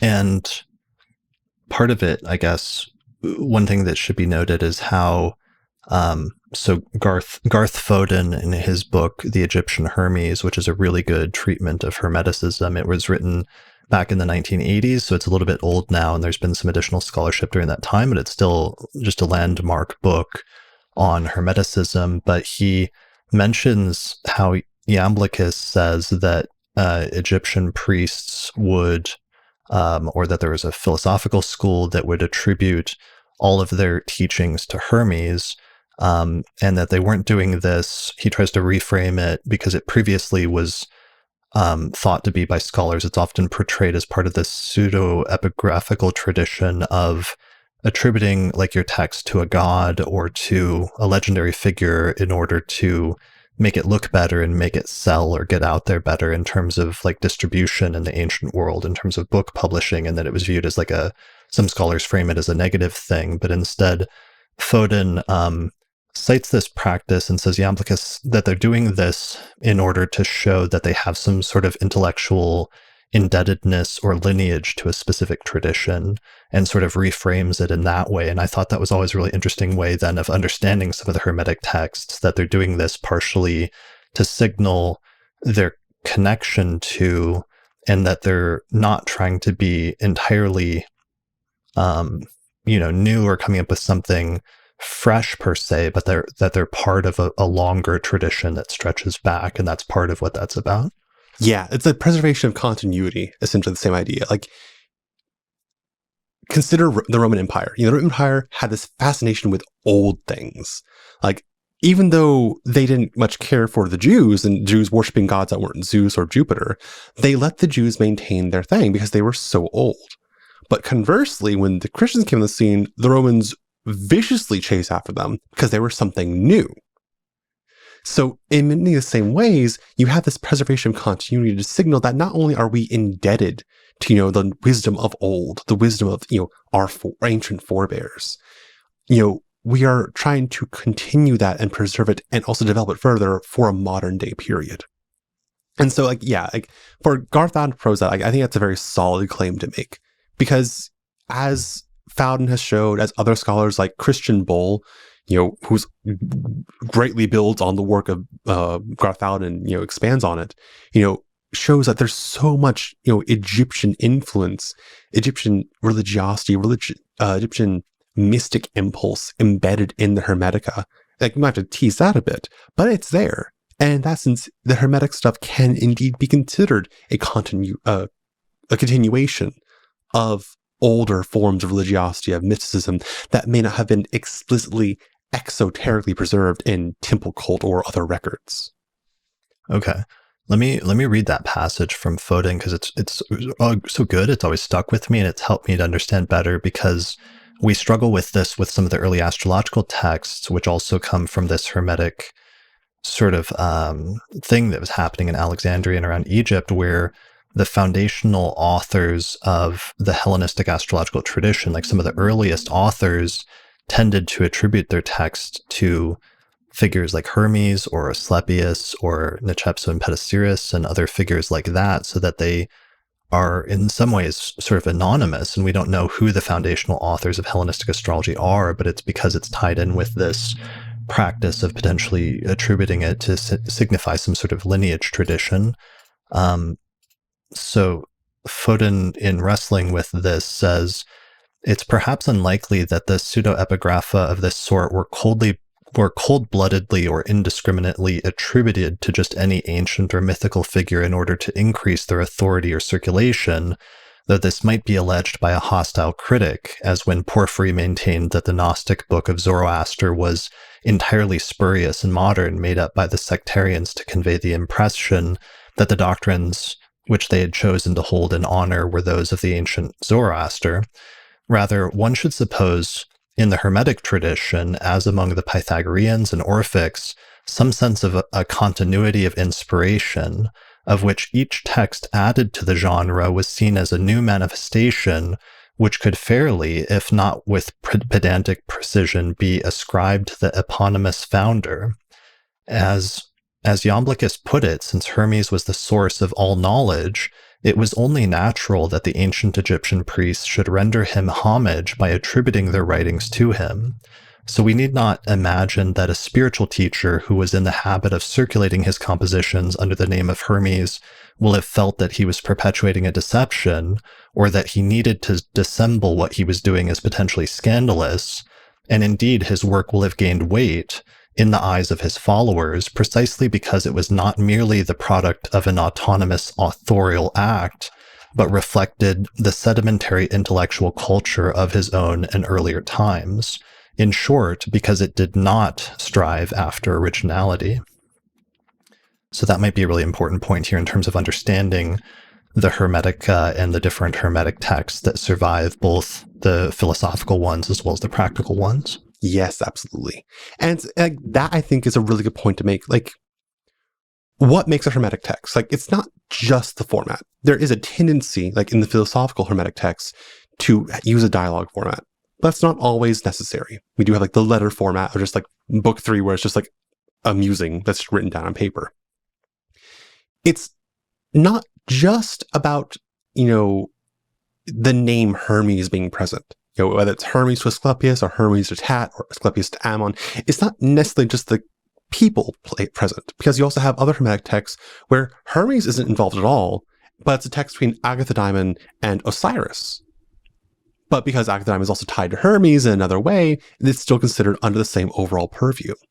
It's more about the content that matters. And again, that's really a fuzzy thing on its own because, where do you draw the distinction between non-commodity Gnostic texts versus Hermetic ones?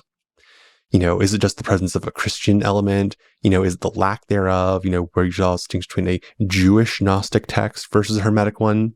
It can be really fuzzy at times. But some combination of, is Hermes ascribed to it or connected to it in some way? And does the content jive with the rest of the Hermetic content? The rest of the Hermetic corpora out there. Like, that's kind of what makes a Hermetic text Hermetic.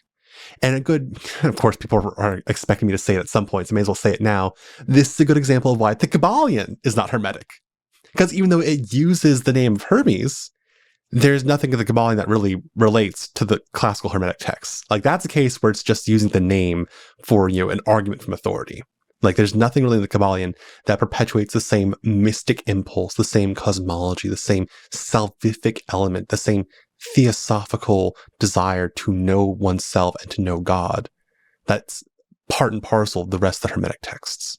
Right. So part of your point is that after the classical period, like after the fall of the Roman Empire, during the Middle Ages, there continued to be later texts that would be attributed to Hermes, and then into the Renaissance and even into the modern period, there have been other texts that have been, said to be Hermetic or attributed to Hermes that aren't necessarily closely or, if at all, tied to this earlier collection of texts that we're talking about that we associate with, like the Corpus Hermeticum and other stuff from that era of the first few centuries CE. Exactly. Like, consider a bunch of alchemical stuff nowadays. Like, I will definitely say that alchemy is Hermetic, like in the traditional sense, in the classical sense, because we can, from a modern alchemical text written in the West today, we can trace its influences with the same impulses, the same methods, the same fundamental desires through the modern period, through the Renaissance period, through the Arabic period, right back to the classical period.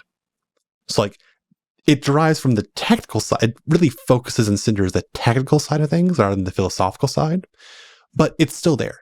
Like, it's still Hermetic. But then you have other texts where it's just, you're going to slap on the name of Hermes and just call it a day.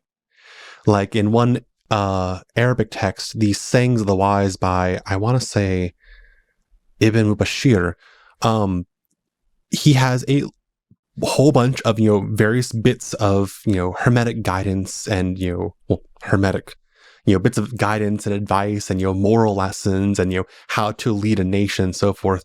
That, sure, some of them you might kind of see associated with Hermetic doctrines in earlier Hermetic texts, but largely it's just general Islamic notions of morality that have been proposed as being pre-Islamic and therefore pagan, but still righteous.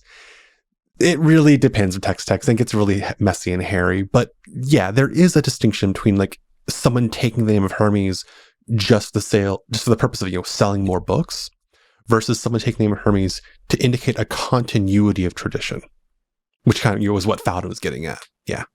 Right. That makes sense.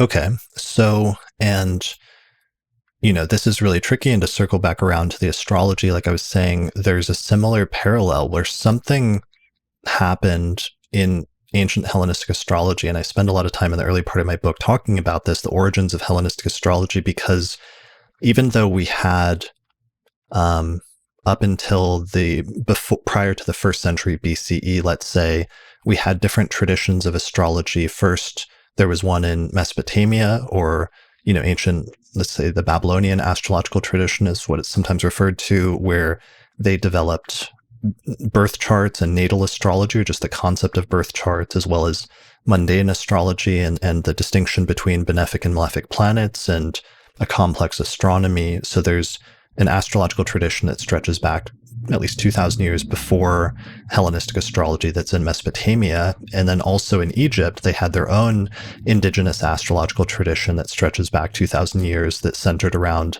the 36 decans and the rising and culminating of different decans, indicating times when different religious rituals were done and different things like that. So there were previous astrological traditions, but then all of a sudden these traditions converge in Egypt during the Hellenistic period, especially around the 1st and 2nd century BCE. And then out of that emerges this new system that clearly has a precedent in earlier concepts that came from Babylon, from the Mesopotamian and Egyptian traditions. But then there's the introduction of a bunch of new concepts, as well as this sort of like systemization of the concepts that seems to emerge at this time. And what's weird about it is that it has one of these quasi-Hermetic lineages where the astrologers, like the foundational texts, unfortunately don't survive, but the astrologers keep citing these Hermetic lineages as if there were actual texts attributed to these figures where the astrological doctrines were introduced. So the most famous passage is from Firmicus Maternus, who is a 4th century astrologer, and he says, "We have written down in these books all the things which Hermes and Hanubius handed down to Asclepius, which Petasiris and Nicepso explained, which Abraham, Orpheus, and Critidemus wrote, and all the others who are knowledgeable in this art." And similarly, it's like Anonymous of 379, who wrote on the fixed stars, writes a sort of similar lineage where he says, "By examining in many books how it was handed down to us by the wise ancients, that is by the Chaldeans and Petasiris, and especially the king Nicepso, just as they also based themselves on our Lord Hermes, together with Asclepius, who is of Anmothus, son of Hephaestus, in accordance with the time given to me for the first year of the Lord Antonius Caesar." So these like Hermetic lineages keep coming up over and over again in the early astrological texts that survive from the first few centuries CE. And it's led me to think and believe that there was actually an early collection of texts that were practical astrological manuals that introduced some of the fundamental principles of this new sort of approach or tradition of astrology that we call Hellenistic astrology around the 1st century BCE. And these practical manuals, like the philosophical Hermetica, were attributed to figures like Hermes or Asclepius or Nicepso and Petasiris. And that's why we have so many later astrologers citing these legendary names, but attributing very specific astrological doctrines to them. Yeah, makes sense. Yeah, so in that way, the philosophical Hermetica, though, sometimes become a useful tool for understanding what the early technical astrological foundational manuals might have looked like. And similarly, vice versa, the Hermetica, the philosophical Hermetica, sometimes might provide a useful backdrop for understanding some of the philosophy that may have informed some of the astrology that we only see sort of practical discussions about in the practical manuals, because that's primarily all they're concerned about.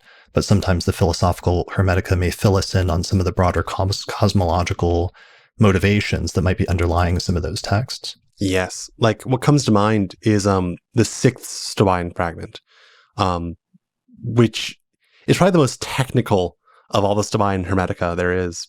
And it talks a lot about, again, its cosmological model of, Earth and then the planets and the stars.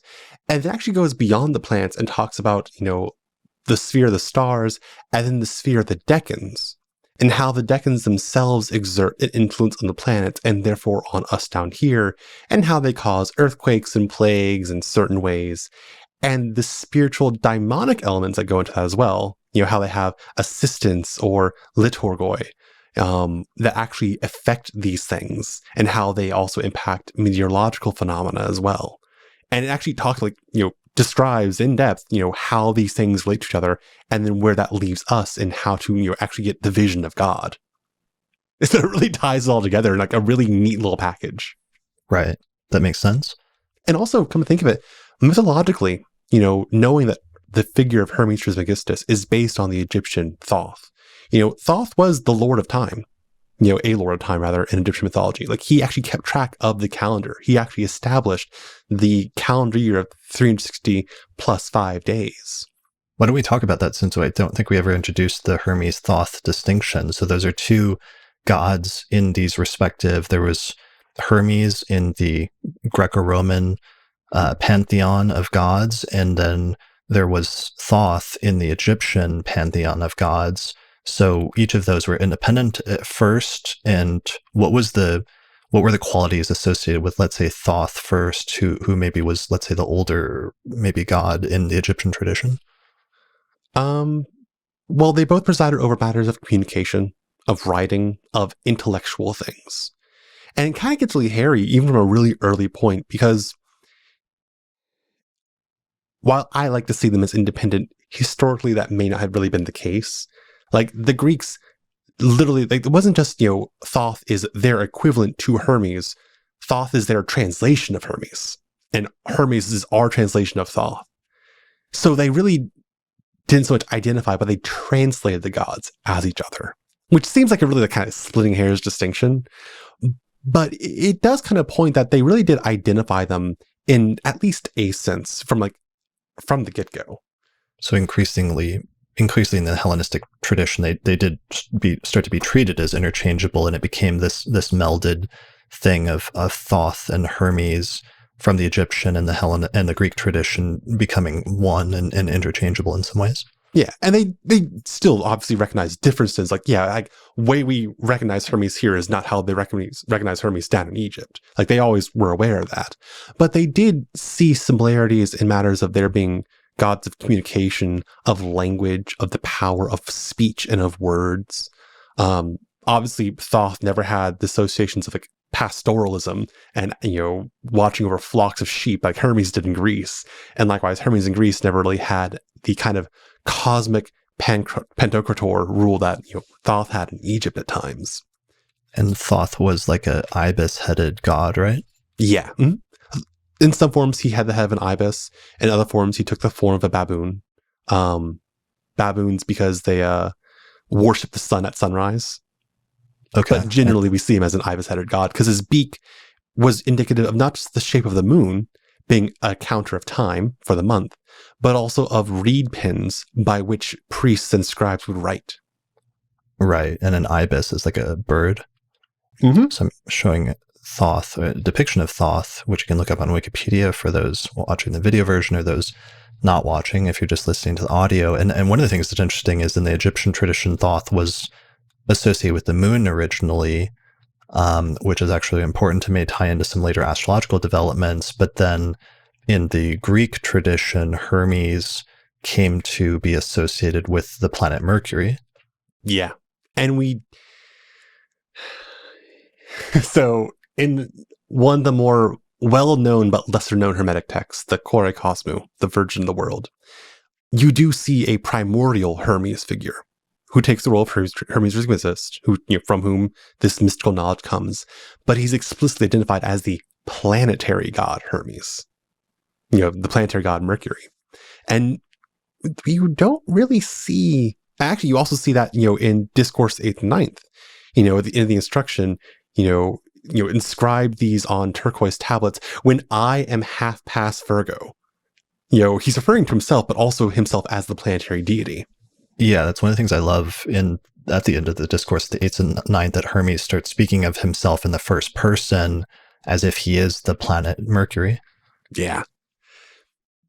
I can't think of an instance where Hermes Trismegistus is described in explicitly lunar terms. I mean, I can come up with a very poetical, exegetical kind of thing, but I can't think of anything explicitly sourced the text. So perhaps by the time the Hermetic texts were composed, no earlier than the 1st century, more likely in the 2nd or 3rd, by that point, the identification had already gone so far of Hermes Trismegistus, not just as the Hellenic Hermes or the Egyptian Thoth, but as this syncretic mortal descendant of the gods. There's already, the lunar stuff had already been forgotten. It was already focused on the planetary Mercury stuff. Yeah, for sure. I think definitely in the Hellenistic period forward that Hermes Trismegistus came to be associated with Mercury, even if it took over and was seen to be interchangeable with Thoth. The previous Egyptian lunar association was lost for the most part, although there are some interesting things in terms of the planetary joys scheme and the association of the moon with the 3rd house in the planetary joys scheme that could set up a precedent for why the 3rd house later came to be associated with communication and writing. But so did Mercury as well. I want to mention the planetary joys scheme, though, because I think this is really important and crucial So the planetary joy scheme is a very early and very foundational astrological doctrine that appears to be introduced in the Hellenistic astrological tradition, where it associates each of the 7 traditional planetary bodies with one of the 12 houses or one of the 12 places. And it associates the sun with the 9th house, which it also calls the place of God. And the planetary joy scheme also becomes the motivation for giving specific names to some of the houses or some of the places. So the sun is associated with the 9th. The moon is opposite to that, is associated with the 3rd house, which is called the place of goddess. Venus is associated with the 5th house, which is called the place of good fortune. And that's opposite to the place of Jupiter, which is the 11th house, which is the place of good spirit. And then we have Mars assigned to the 6th house, which is the place of bad fortune, and Saturn to the 12th house, which is the place of bad spirit. And then finally, we have Mercury, which is associated with the 1st house, which is called the helm. And, there's a distinction where Mercury is associated with the 1st house, which is kind of in between, and it plays this in between role where you have the daytime planets in the top half of the chart, which are the Sun, Jupiter, and Saturn. And then you have the nighttime planets in the bottom half of the chart, which are the Moon, Venus, and Mars, using the distinction known as sect, which is the distinction between day and night charts. And then Mercury is associated with the 1st house, which is, it can be part of the 1st house. Using whole sign houses in the Hellenistic tradition is always part of it's above the horizon and part of it's below the horizon. So Mercury plays this intermediary role where it's sort of in between or has a foot in both worlds and can sort of go back and forth between them. And then also the 1st house in the technical doctrine of Hellenistic astrology that arose at this time, the 1st house is associated with both the mind as well as the body of the individual who was born at that time. So this is leading to some deeper insights into Mercury. And I think it's important because in my work, I actually traced this back. And I think the earliest reference that we can find to this planetary joys scheme points to a text that was attributed to Hermes Trismegistus. And it's actually one of the earliest references to Hermes Trismegistus in the Greek astrological tradition, where the 1st century astrologer Thrasyllus cites this text on the 12 places that's attributed to Hermes.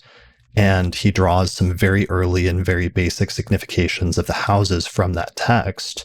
And one of the things that I argued in my book is that I think the very first, or one of the first texts that ever introduced the concept of the 12 houses and that introduced this planetary joys scheme was a text that was attributed to Hermes Trismegistus that was written probably sometime around the 1st or 2nd century BCE.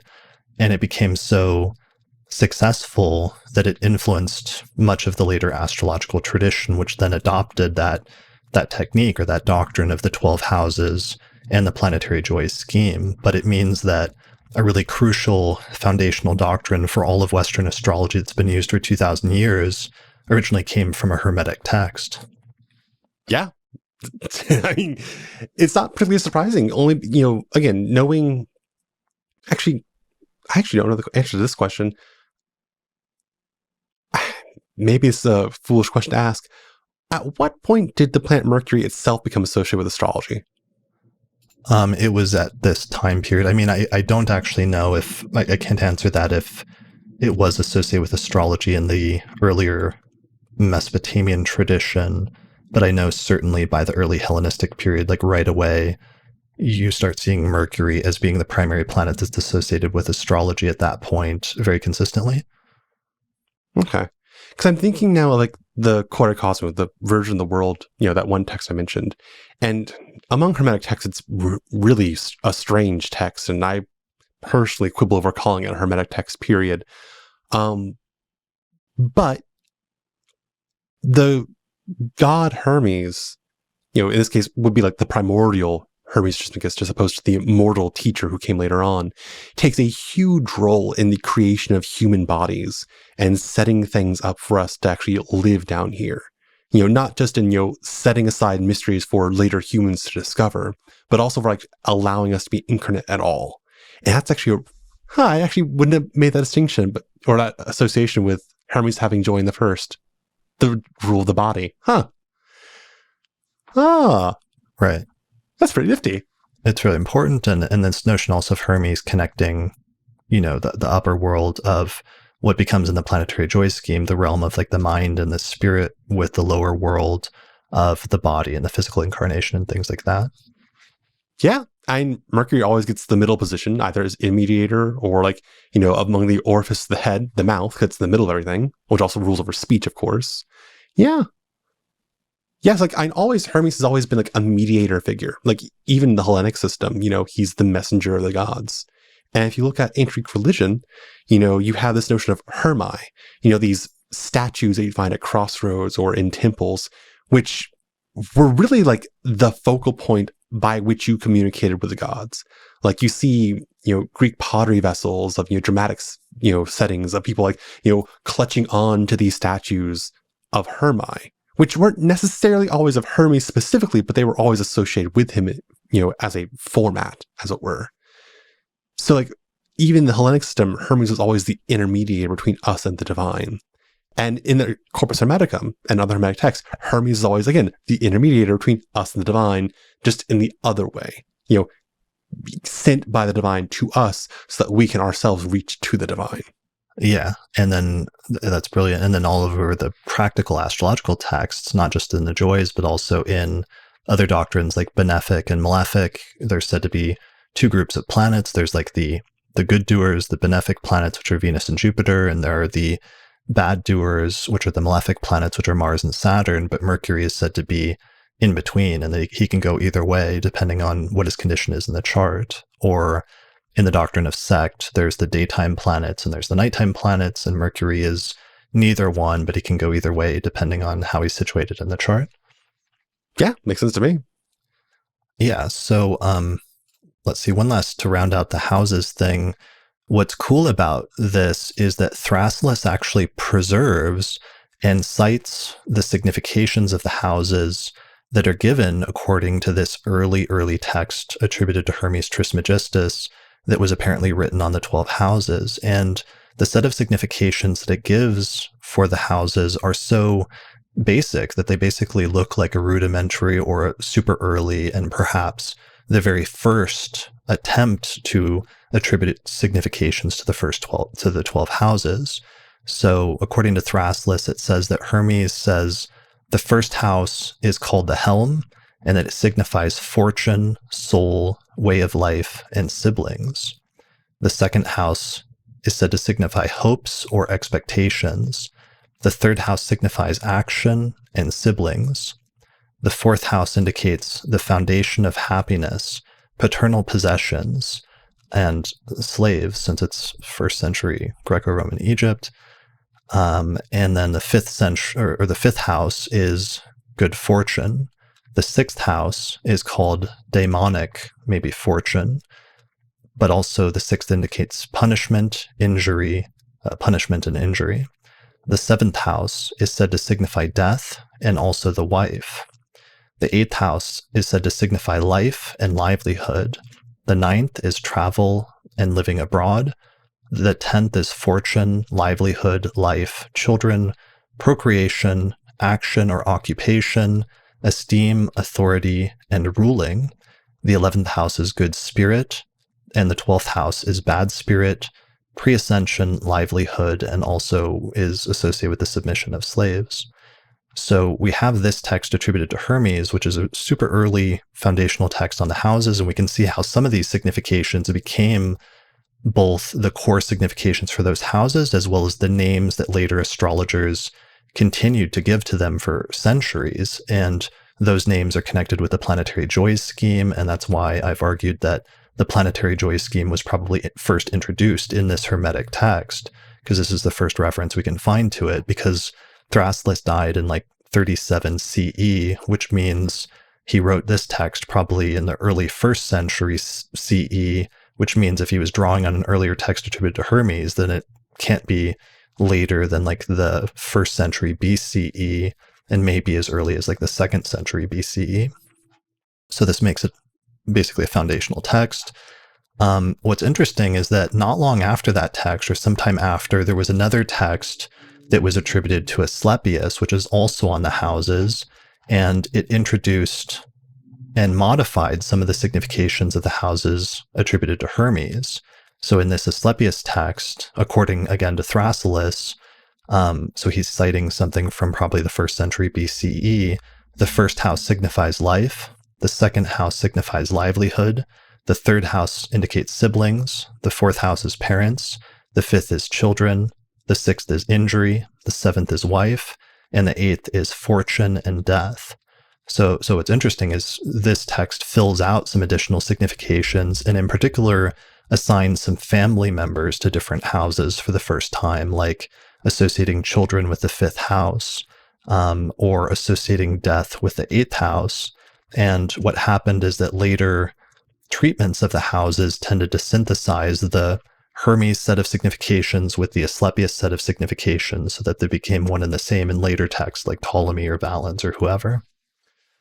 But the important point is I'm just showing how in the philosophical and technical Hermetica, somehow out of that whole grouping of stuff and that whole social climate came some of the foundational doctrines of Western astrology. And that's one of the reasons why it's important for us to investigate as astrologers or people that are interested in astrology, because it had real practical implications for the practice of this subject for the next 2,000 years.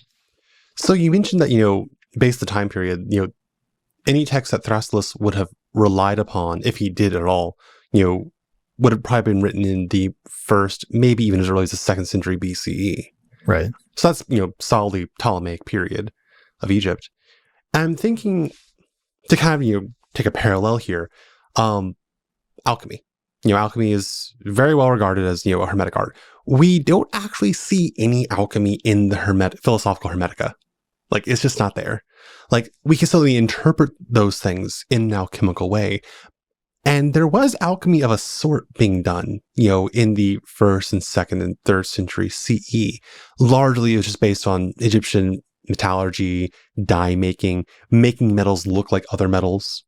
That was later spiritualized and philosophized through like the works of like Zosimos and Mary the Jewess and so forth. You have this kind of idea of, a craftsmanship, a trade coming first, and then a philosophy later on building on top of it. And I'm thinking of the current scholarly consensus of the Hermetic philosophical texts, like the Corpus Hermeticum, Asclepius, and so forth, which we don't know specifically when they were written. It's one of the issues of them being basically anonymous writings, but we generally hypothesize them to be written between like the 1st through 4th century CE, more likely 2nd and 3rd. And if, Thrasyllus was relying on something much earlier, even if the Hermetic text had earlier antecedents that we just don't know about or haven't survived, this might be a similar thing of philosophizing an existing craftsmanship or trade. In this case, a technical astrological system came up and then a follow-up, salvific mystic kind of tradition built on top of that. That's totally a thing that might have happened. Not saying it did, but that's totally a workable theory.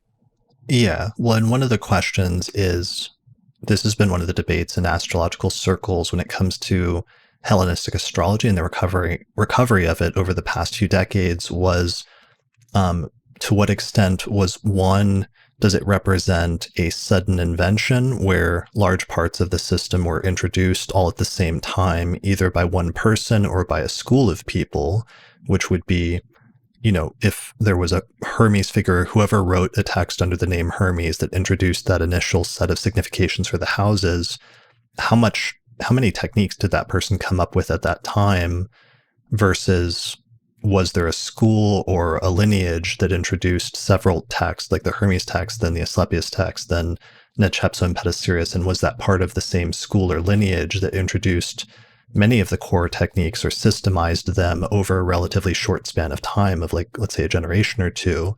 And that's why the system seems so sudden from our vantage point and seems somewhat unified or integrated. So it's a really interesting possibility if that's true to some extent versus how much is it was it just a gradual development that all kind of came together from many different pieces over different generations and just looks sort of systemized in retrospect, but is not as much as we might think today? So that's one question. And the other question was, if some of these techniques were introduced relatively quickly from a technical standpoint, how much did they have an underlying philosophy or cosmology behind them that was originally meant to go with them? Which is kind of an interesting question. Additionally, if there actually could have been, if the philosophy didn't actually, arise later separately, but instead was somehow built into the techniques to a certain extent. Those are both great questions, which I have no great answer. Yeah, and we can't fully answer those questions, but there's some interesting things. And it brings up something because this is actually a recent discovery. So about a year or two ago, some of the first times, the full text of Abu Mashar's Great Introduction, which was this 9th century translation of this massive introduction to astrology from one of the most famous medieval astrologers who wrote in Arabic in Baghdad in the 9th century, Abu Mashar. In his introduction to astrology, which was translated for the first time a year or two ago by two different translators, first Charles Burnett and then Benjamin Dykes, Abu Mashar, when he's introducing and describing some basic concepts like how the planets came to be assigned rulership of different signs of the zodiac, like, Mars to Aries and Venus to Taurus, or how the planets came to be assigned exaltations, he starts quoting and citing and summarizing what appears to be a lost Greek text that was attributed to Hermes. And he keeps talking about how in this text, Hermes introduces these concepts through some sort of revelational dialogue with Agathos Daimon, through, again, some sort of revelatory experience that almost sounds very similar to the Corpus Hermeticum 1, and that we read earlier. And I think that's actually, if there was some early Hermetic text that introduced some of the basic principles of astrology, we can see glimpses of it in this text that Abu Mashar had access to that no longer survives in Greek, because the way he describes it sounds very mythic, sort of like the first book of the Corpus Hermeticum, where it's like this revelational, but also has this mythic quality to it, where it's talking about the creation of the cosmos in these very broad overarching terms. And I think some of those early Hermetic texts had that sense where they were blended in both introducing techniques, but also having some philosophical or sort of spiritual notions underlying them, and were probably presented in some sort of dialogue format as being part of a revelation of some sort from a student to a teacher, or from some sort of god to a student, or what have you. Yeah, sounds totally feasible to me. If it's you mentioned yourself, it's not extant anymore. But, I'm thinking of other Arabic texts are written around similar time periods by Mubashir, by a whole bunch of other people who wrote in Arabic, whose names I can't remember because they're all kind of blur after a point for me. But there's definitely instances of, Hermes getting a revelation from some entity, usually Agathos Daimon. Poimandres, you only ever really see in like book 1 and like one reference in book 13 of the Corpus Hermeticum. But for Hermes to have a teacher, a divine teacher, usually Agathos Daimon, is very common even in the classical period. And I'm thinking even as late as like the Picatrix, the Ghayat al-Hakim, where Hermes is given this quasi-revelation by the perfect nature, Tabat Tam, where like he's told like how to descend into this pit, to get its secrets out, which is itself a variation on the same story of Apollonius of Tyana getting the Emerald Tablet from a tomb of Hermes Trismegistus. But it's a very similar notion. So it's not surprising that similar myths would have been around in various forms, perhaps gone through several iterations, kind of like a game of telephone over centuries went on. But like for that kind of format to be preserved, wouldn't it all be surprising? Yeah, it kind of blew my mind reading that translation for the first time a year or two ago and realizing that probably was the form of some of these early texts that were foundational to astrology and introduced not just the planetary joy scheme, but also introduced doctrines like the Thema Mundi, which was the supposed birth chart for the creation of the cosmos. But also, one of our early authors, Antiochus, refers to the Thema Mundi and says that it's supposed to be looked at metaphorically or philosophically as like the chart of God, the birth chart of God, or the birth chart of the cosmos, and that the chart of the cosmos is supposed to be compared to the chart of men in order to understand some sort of analogy between them, of comparing like the perfect chart basically to the chart of individuals in some way.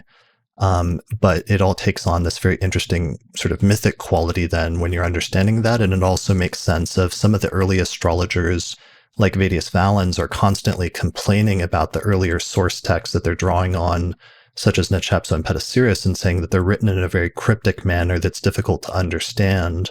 So there may have been some issues with some of these texts being associated with mystery traditions and using devices in order to obscure their language a little bit, or where if you read the text, it was kind of like open to interpretation and was very mysterious in some way. I'm thinking now of Egyptian religious practices, especially in like, modern revivalist and reconstructionist practices, where a large number of rituals are meant to recreate the myths of Zep-Tepi, the first time, the primordial time before time, the golden age, as it were, where, the myths themselves were happening. And by recreating those myths, that's where ritual comes into play. So like the notion of, comparing the Thema Mundi to a person's natal horoscope to actually, see how one relates to the birth of the cosmos, like that could be a play out of that same notion of a mythic reenactment of ritual. And, thinking of a large number of the ritual content of some of the technical Hermetica, some of the mystic impulses we see, they're not framed in the text explicitly as priestly activities, but we know there is definitely priestly influence, especially if you compare a bunch of the technical stuff from like the Greek magic papyri, where it's like very clearly like an opening in the mouth ceremony, but dumbed down and like it's like the wish version of an opening in the mouth ceremony, for very simple recreation at home. For priest activities to influence these things, or priestly knowledge to be replicated, whether or not it was obscured, like that would make sense. If there were Egyptian influences in this stuff, Egyptian priestly influences, it would make the most sense for it to come down along these avenues in these ways. Okay. Well, that's really important then. And I think that'll allow us to bring us to the end part of this, where I wanted to share this one quote again from Nicola Densley Lewis that always stuck with me, because I go back and forth between liking how she framed it and thinking that's insightful, and then other times wondering if that is how it was. But in this quote, so this is again from Nicola Densley Lewis, and it's from her book Introduction to Gnosticism on page 211. This book is largely on Gnosticism and Gnostic texts from like Nag Hammadi, but then she has this chapter on Hermeticism because Hermetic texts were found in these Gnostic texts as well. So she has to deal with it as a connected thing. So she refers to the Hermetica as the ancient equivalent of sort of like New Age literature in modern times, and says, quote, "Think of them as sort of ancient pop culture New Age documents. They contained astrological, astronomical, botanical, medical, alchemical, and magical writings, as well as more traditional essays on Platonism and Stoicism. We also find Jewish and ancient Egyptian elements in the mix, making the Hermetica the most eclectic corpus of ancient writings that exist." And then she goes on to say that they probably came from the middle class in Alexandria rather than highly educated elites, and focused on reconnecting with the divine by looking within.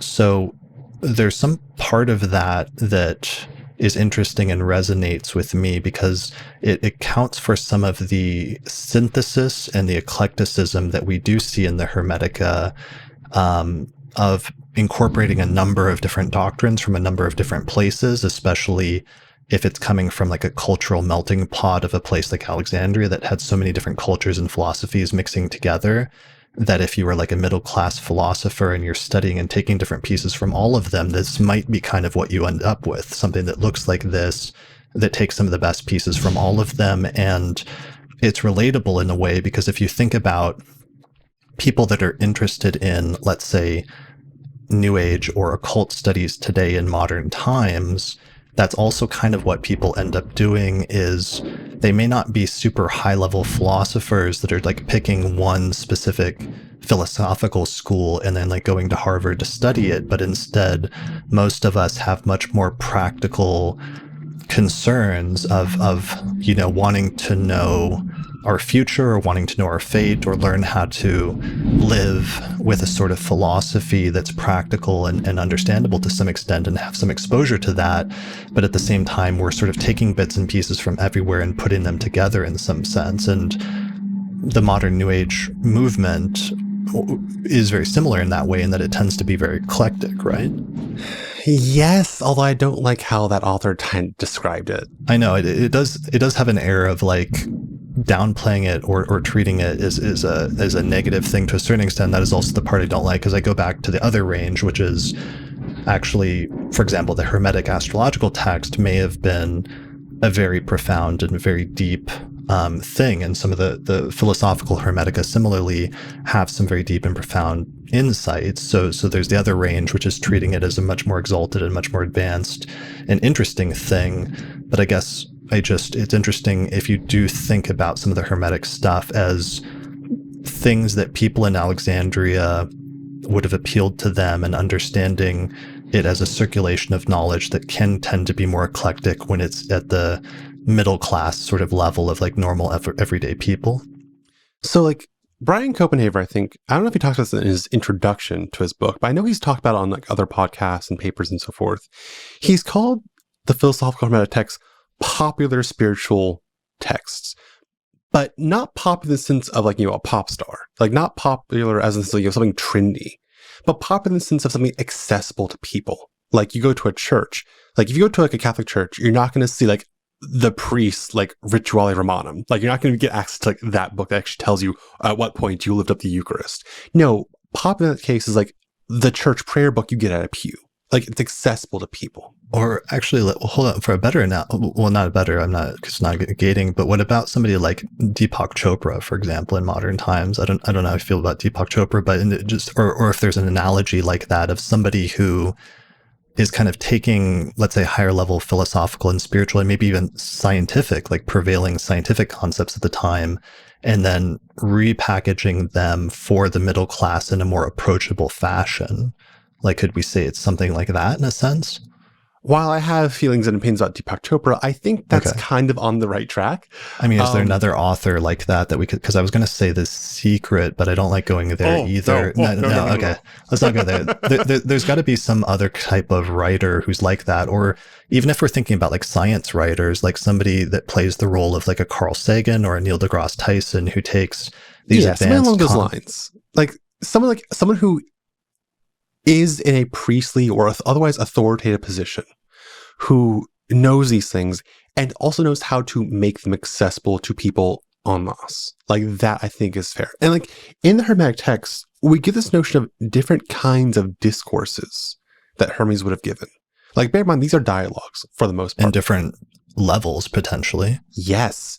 Like there's the notion of like the general discourses, which we can assume to be like Hermeticism 101. And there's like other more specialized discourses that are referenced. And we don't really know what those would have consisted of. We don't know if it's just like a purely literary thing, but we do know there's this notion of like certain things being more accessible to more people, and then things that were otherwise held in reserve for those who were ready for them, those who had gone through the basic stuff, who were already ready to graduate to the next level. And so there's debates about that, of which then dialogues that survive, or which of the texts of the Corpus Hermeticum that survive. Different scholars rank them as being, these are the basic ones, then this is the more intermediate, and these might be the more advanced ones. And while there's debates about the correct ordering, it's still interesting, the notion that there may be levels to these, and there also may be revisions of doctrines that are introduced in the earlier ones that are then changed at higher levels. Like, for example, in Christian Bull, in this recent book, The Tradition of Hermes Trismegistus, I think argues that, an amazing book. I would recommend. It just came out a few years ago.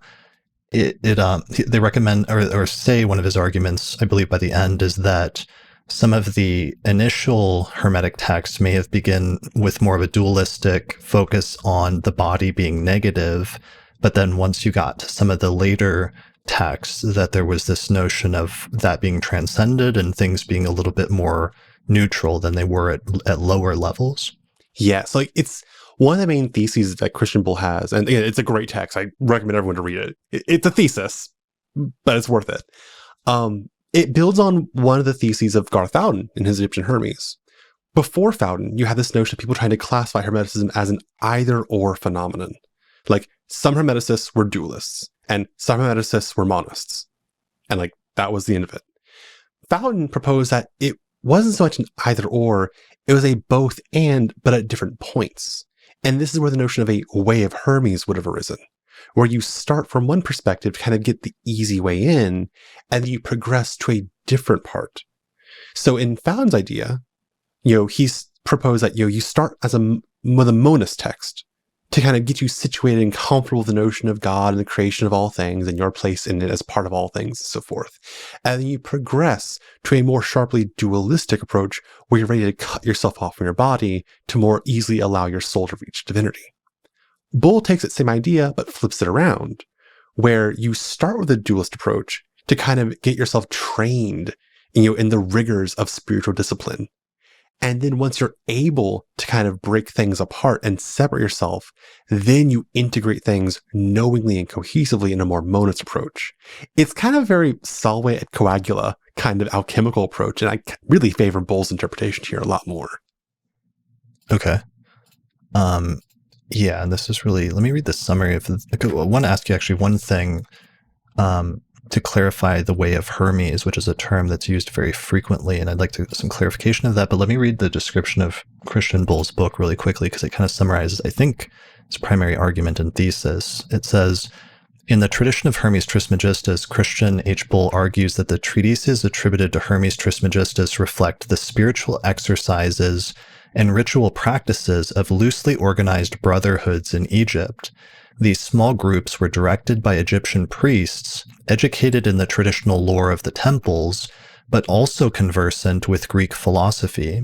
Such priests, who were increasingly dispossessed with the gradual demise of the Egyptian temples, could find eager adherents among a Greek-speaking audience seeking for the wisdom of the Egyptian Hermes, who was widely considered to be an important source for the philosophies of Pythagoras and Plato.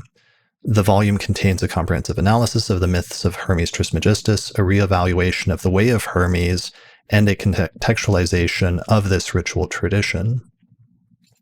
So that's sort of where that's coming from, and it is interesting and starts to take us into some really interesting insight in terms of what the philosophical Hermetica may have come out of, but also potentially what some of the technical astrological texts that were attributed to Hermes and Asclepius and other figures like Nicepso and Pedicurus could have come out of as well.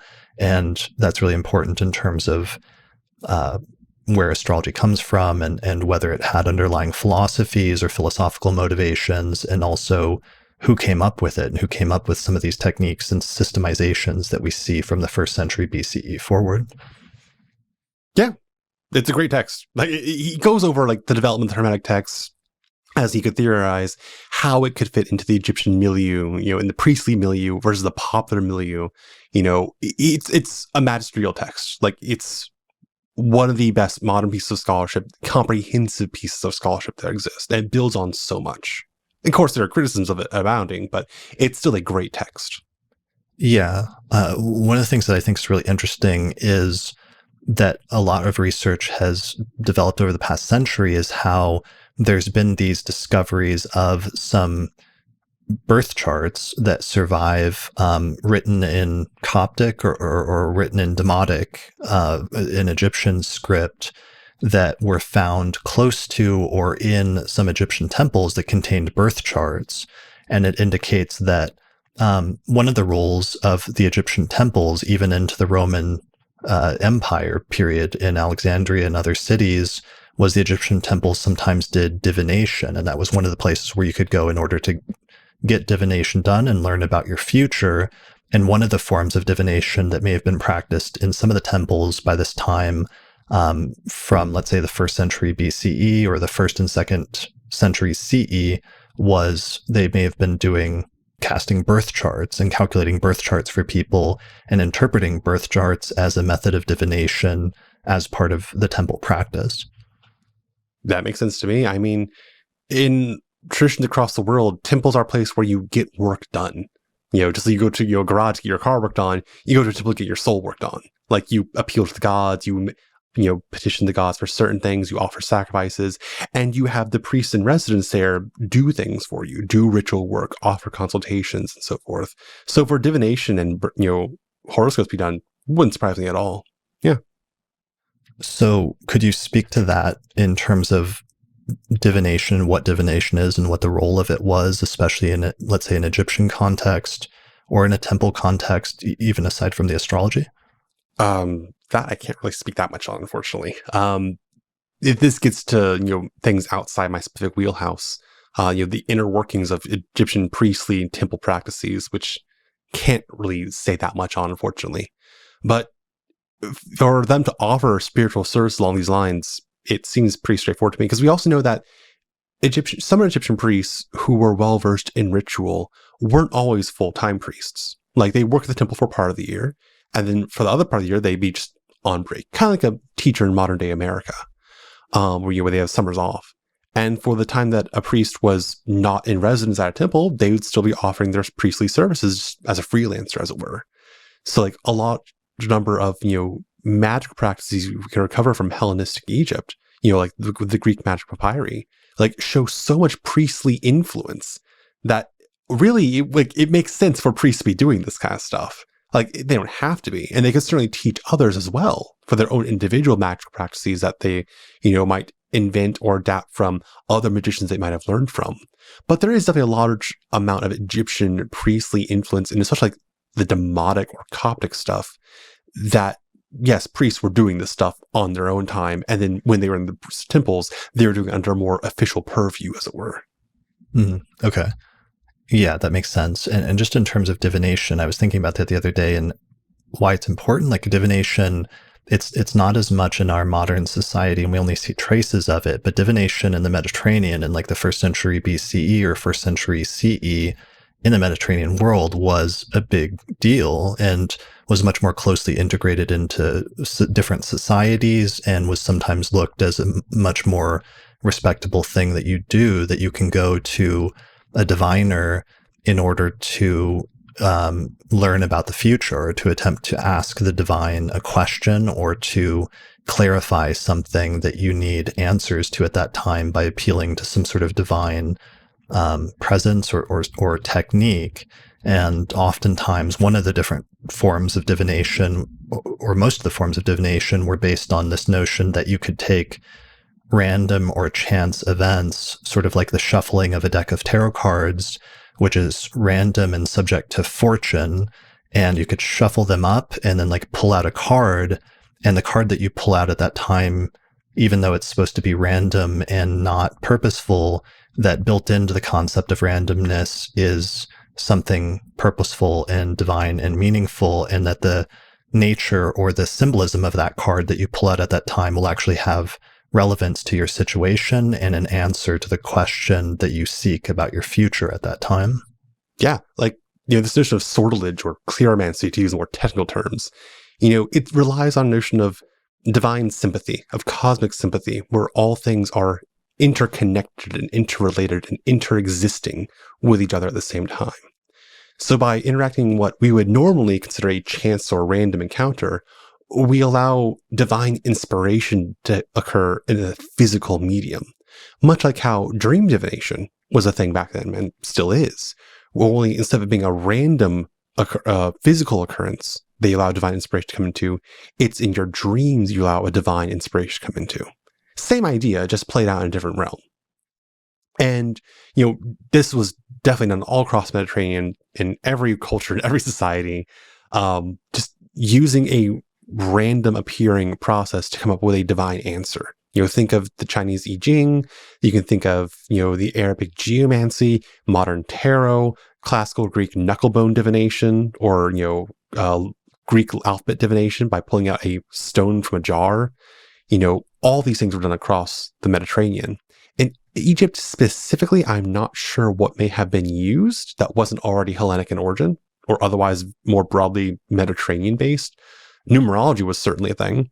Like I recall from the Greek papyri, there's a sphere of Democritus, which has also connections to the circle of Petasiris in later numerological texts, where like if someone falls sick on this day, you take their name, you reduce it to a number, add it to the day they fell sick, plot it on the circle, and see how they'll turn out.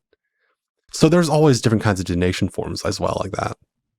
Yeah, and so they're based on this notion, and the Stoics were very open to divination, and I think viewed fortune as subservient to fate in some instances where fortune or chance-like events, even though they seem random and purposeless or meaningless, were actually influenced by some sort of divine or providential set of events, so that whatever the random outcome is that you pull at that time in the divination is actually meaningful and purposeful for you at that time, rather than being just like, meaningless or purposeless.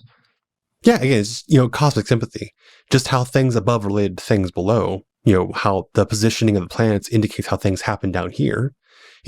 Shuffling of cards can do the same exact thing. Mm. Okay, so that's part of the underlying philosophy, underlying divination. That then ties into astrology. And I think to the extent that astrology, while in the Hellenistic period, there started to be, driving especially from Aristotle, some more scientific or naturalistic notions of astrology having to do with planetary influences literally affecting events on Earth in some way. There was also an earlier tendency to treat astrology and conceptualization of astrology as divination. And I think it had to do with this notion that the moment of birth most of the time is actually a random or chance-like event that we don't usually have control over, especially if let's say, for the purpose of argument, it's the first century and it's a natural birth. And what you do at the time is that the cosmos is constantly, the planets are constantly moving all over the place, and the sky is constantly turning, and the stars and the planets are rising and culminating and setting. And if you speed it up, it's just moving around constantly and being jumbled around constantly, almost like a deck of cards, or like, the lottery nowadays where they put a bunch of little balls in a big ball and shake it up, and then you pull something out.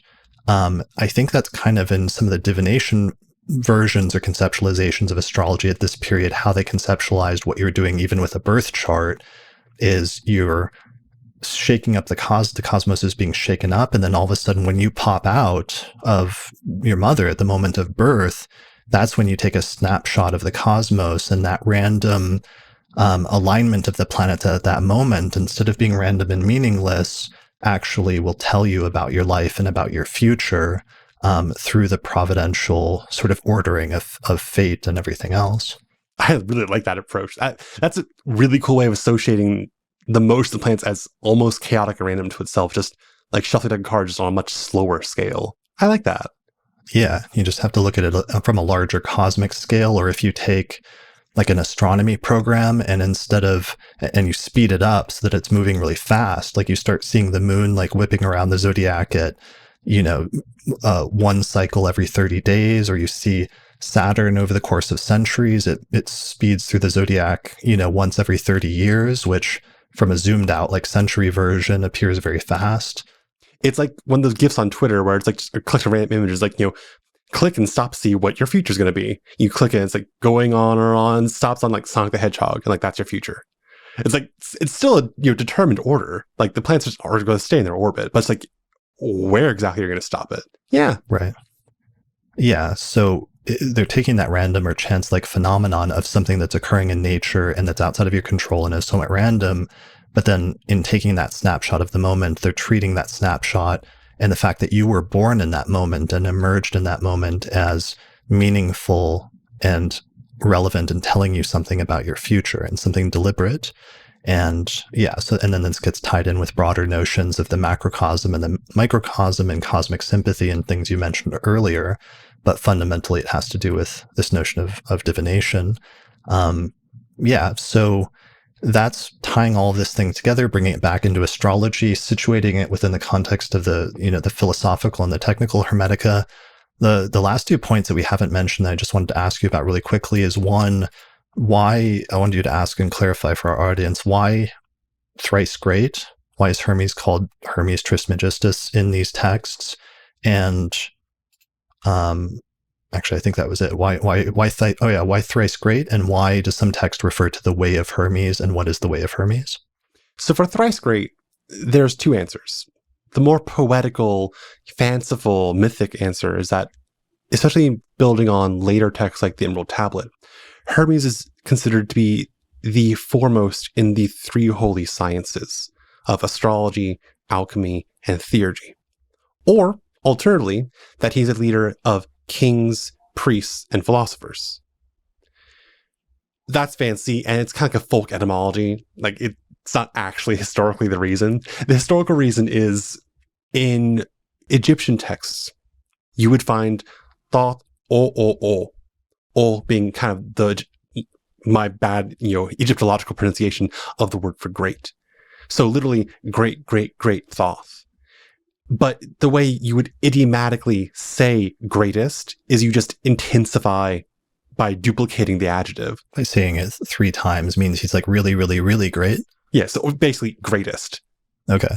Like that's basically why. So in Egyptian, you have, Thoth, great, great, great, which Greek translators would translate literally as Hermes thrice great. So it's just a literal definition of an epithet of Thoth. Like that's all there really is to it. I do like the more fanciful poetical interpretations, but let's admit that's what those are. Sure.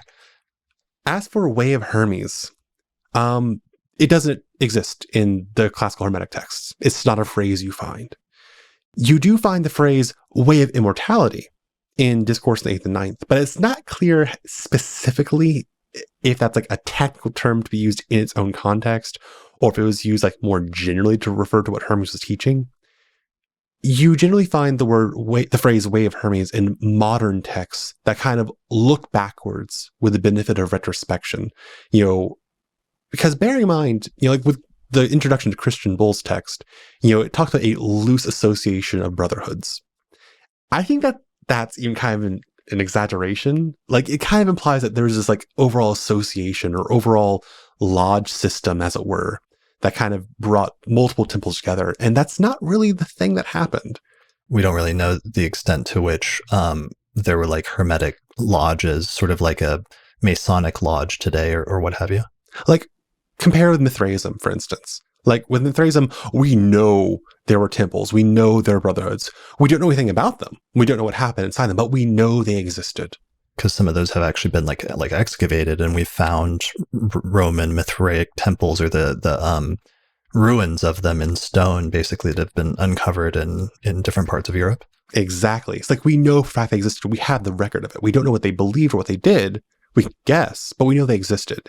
We have like the opposite situation with Hermeticism. We propose all these lodges or clubs and whatnot, but we have no actual archaeological evidence beyond some oblique references in a handful of texts. So it might even be more loose than just a loose brotherhood. Like I like to think of it as like an extracurricular after temple hours club.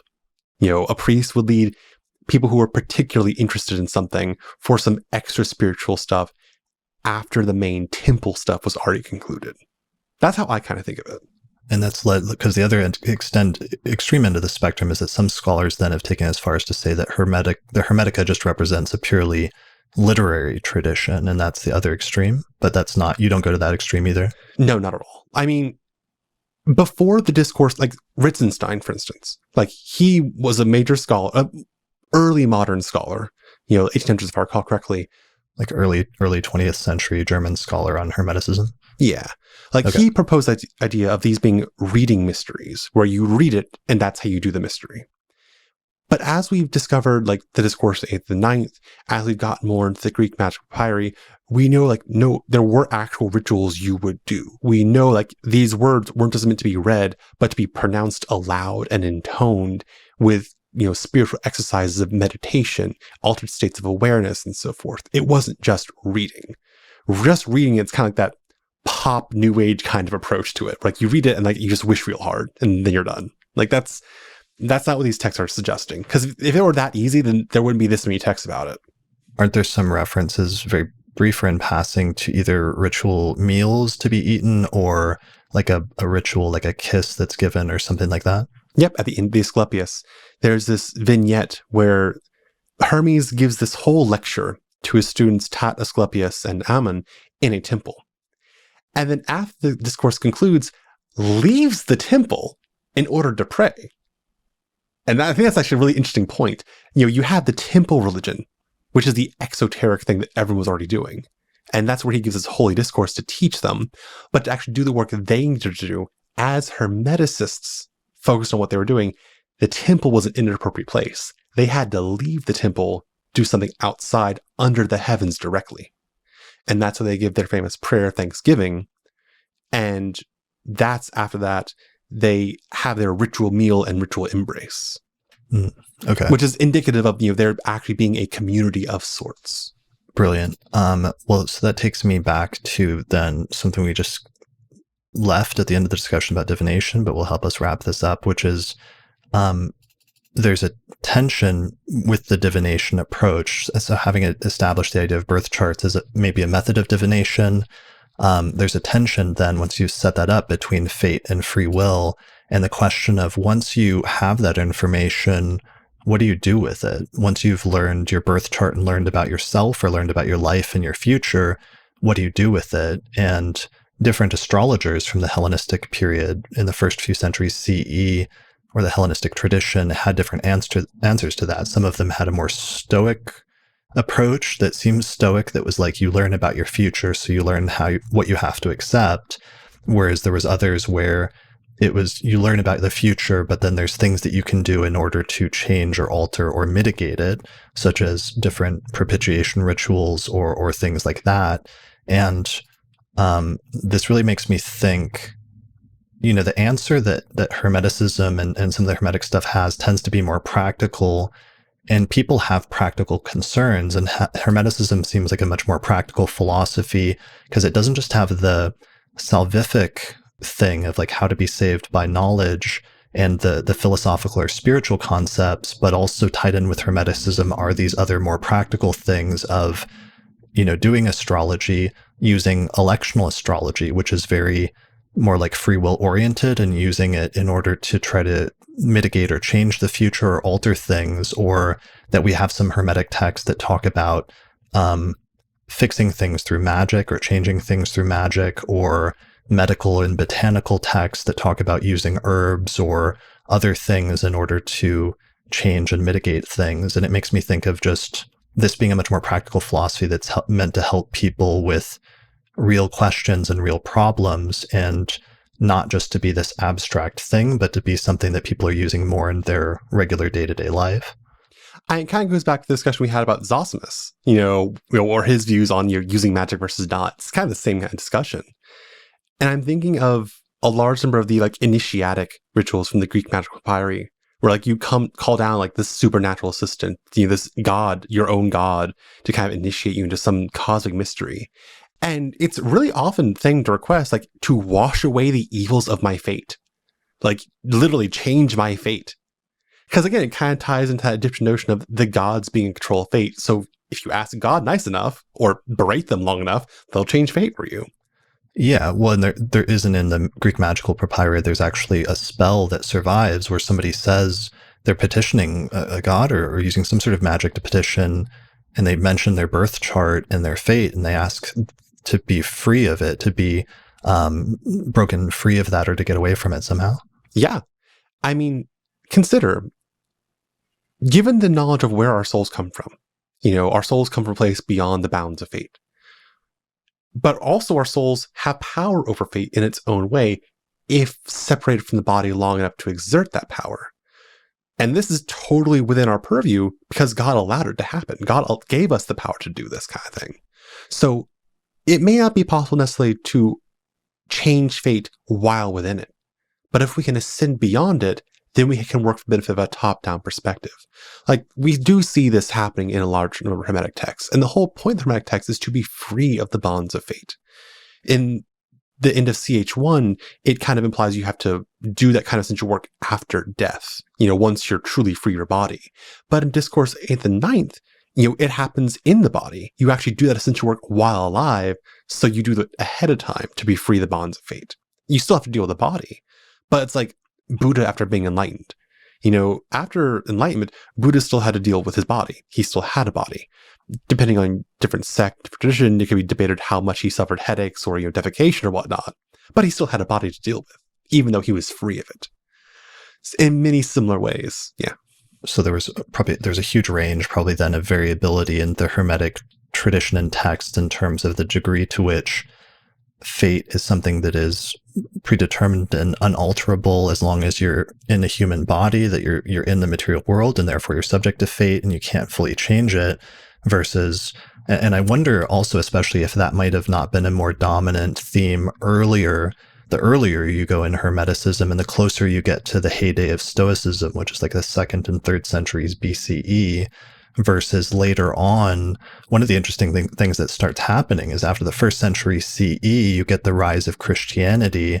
And one of the things we have to understand is Christianity was originally a competing religious school or sect or philosophy, and it was competing with Stoicism with Hermeticism. So Hermeticism and Christianity were like, almost like two businesses that open up in a city and are offering you different paths or different answers of what to do when you're in the body and you're subject to fate, like different answers. And, some of the early Hermetic texts that tended to be more Stoic might be saying, once you learn about your fate, the goal is to accept it, which is what some of the early Stoic astrologers like Valens or Manilius say. But for Christianity, increasingly, it offered, and some of the other sects, it offered the ability to free yourself of fate if you believe in or follow their specific religious methods. And that was one of the things I've come to understand that's been really interesting over the past decade, and I've talked about in previous episodes, that would have been really appealing about early Christianity that we can't fully understand today, is if you live in the ancient world and you grow up believing that everything's predetermined and your birth chart is unalterable, that could be kind of a downer in certain contexts. And if there's a new philosophy on the block or a new religious school that says all you have to do is believe in this guy, or experience baptism and be reborn, and then you'll be free of fate and free of your birth chart and it will no longer apply to you, that could be pretty appealing, I think, right? That'd be a complete change in worldview. Yeah, 100%. And that's totally the way that happen. Yeah. Yeah, so that's game changing. And perhaps I could see some of the later Hermetic texts also starting to open up to that. And perhaps that's also where we get some of the magical stuff, for example, coming in, because obviously Hermetic magical stuff is not based on a notion that you can't change your fate, but in fact is open to the idea that some things might be changeable or negotiable. But you'll see that really early on too. Like even from the earlier Greek magical stuff, like Greek magic papyri, so Greco-Egyptian, there's still a notion of changing fate from a really early point on. So it might be a difference again between that Hellenic versus Egyptian view on what's going on. But it's not necessarily that you have to change fate, but just change how it manifests. Like I recall from, I think, the Aeneid, a beautiful scene involving Venus and Neptune, where Venus was lamenting the fall of Troy, and Neptune is consoling her. And Neptune says, well, I built those walls, and if I had known you cared so much about Troy's well-being, I would have built them twice as deep and twice as thick, so that way Troy could last twice as long. But Troy would still have to have fallen. So, it kind of raises the question of, what does fate actually specify? Does it specify literally everything from a moment-to-moment basis? Or does it specify the high points of things that have to happen, the key points? And if so, how much of a say do we just naturally have in this cosmos to direct things? I have to go to bed tonight at some point, but I can choose what time I go to bed. So long as I get sleep, I'll be fine. I'm not necessarily fated to sleep at 10 p.m. versus midnight. So it kind of raises the question of, what exactly does fate entail? And to what degree can we just change how it manifests versus change what is specified? And I think Hermeticism and large number of the Hermetic magical texts that survive kind of play with that, sometimes freely. And again, depending on whether it's more Hellenic view or more Egyptian view, how much can be changed? Do you just change things surtout? Or do you just work within the divine cosmic hierarchy of things, kind of go up one leg and then down another to change how things manifest while still keeping the overall framework the same? Okay. Yeah, and then certainly by later, we have that famous dialogue between Iamblichus and Porphyry in On the Mysteries or on the Egyptian Mysteries, where Iamblichus reports that there was this belief with some of the astrologers that you could identify the master of the nativity or the overall ruler of the chart. And once identified, it would allow you to identify your guardian spirit or guardian daimon. And then some would then attempt to appeal to the guardian spirit and ask to free them of their fate, because the guardian spirit was thought to be sort of the enforcer of a person's fate on the part of the planets in some way that's a little ambiguous. But then they have this whole argument, Iamblichus and Porphyry, about whether that makes sense, and whether, I think Iamblichus criticizes the idea that you could appeal to the guardian spirit to free you of your fate when it's the job of the guardian spirit to enforce that fate on you in the first place. So he's not going to free you of it. But it's at least interesting that for some of the astrologers then, and maybe the more magically or other esoterically inclined ones, that there might have been some notions like that or some practices that did develop perhaps in a Neoplatonic or a Hermetic sort of approach.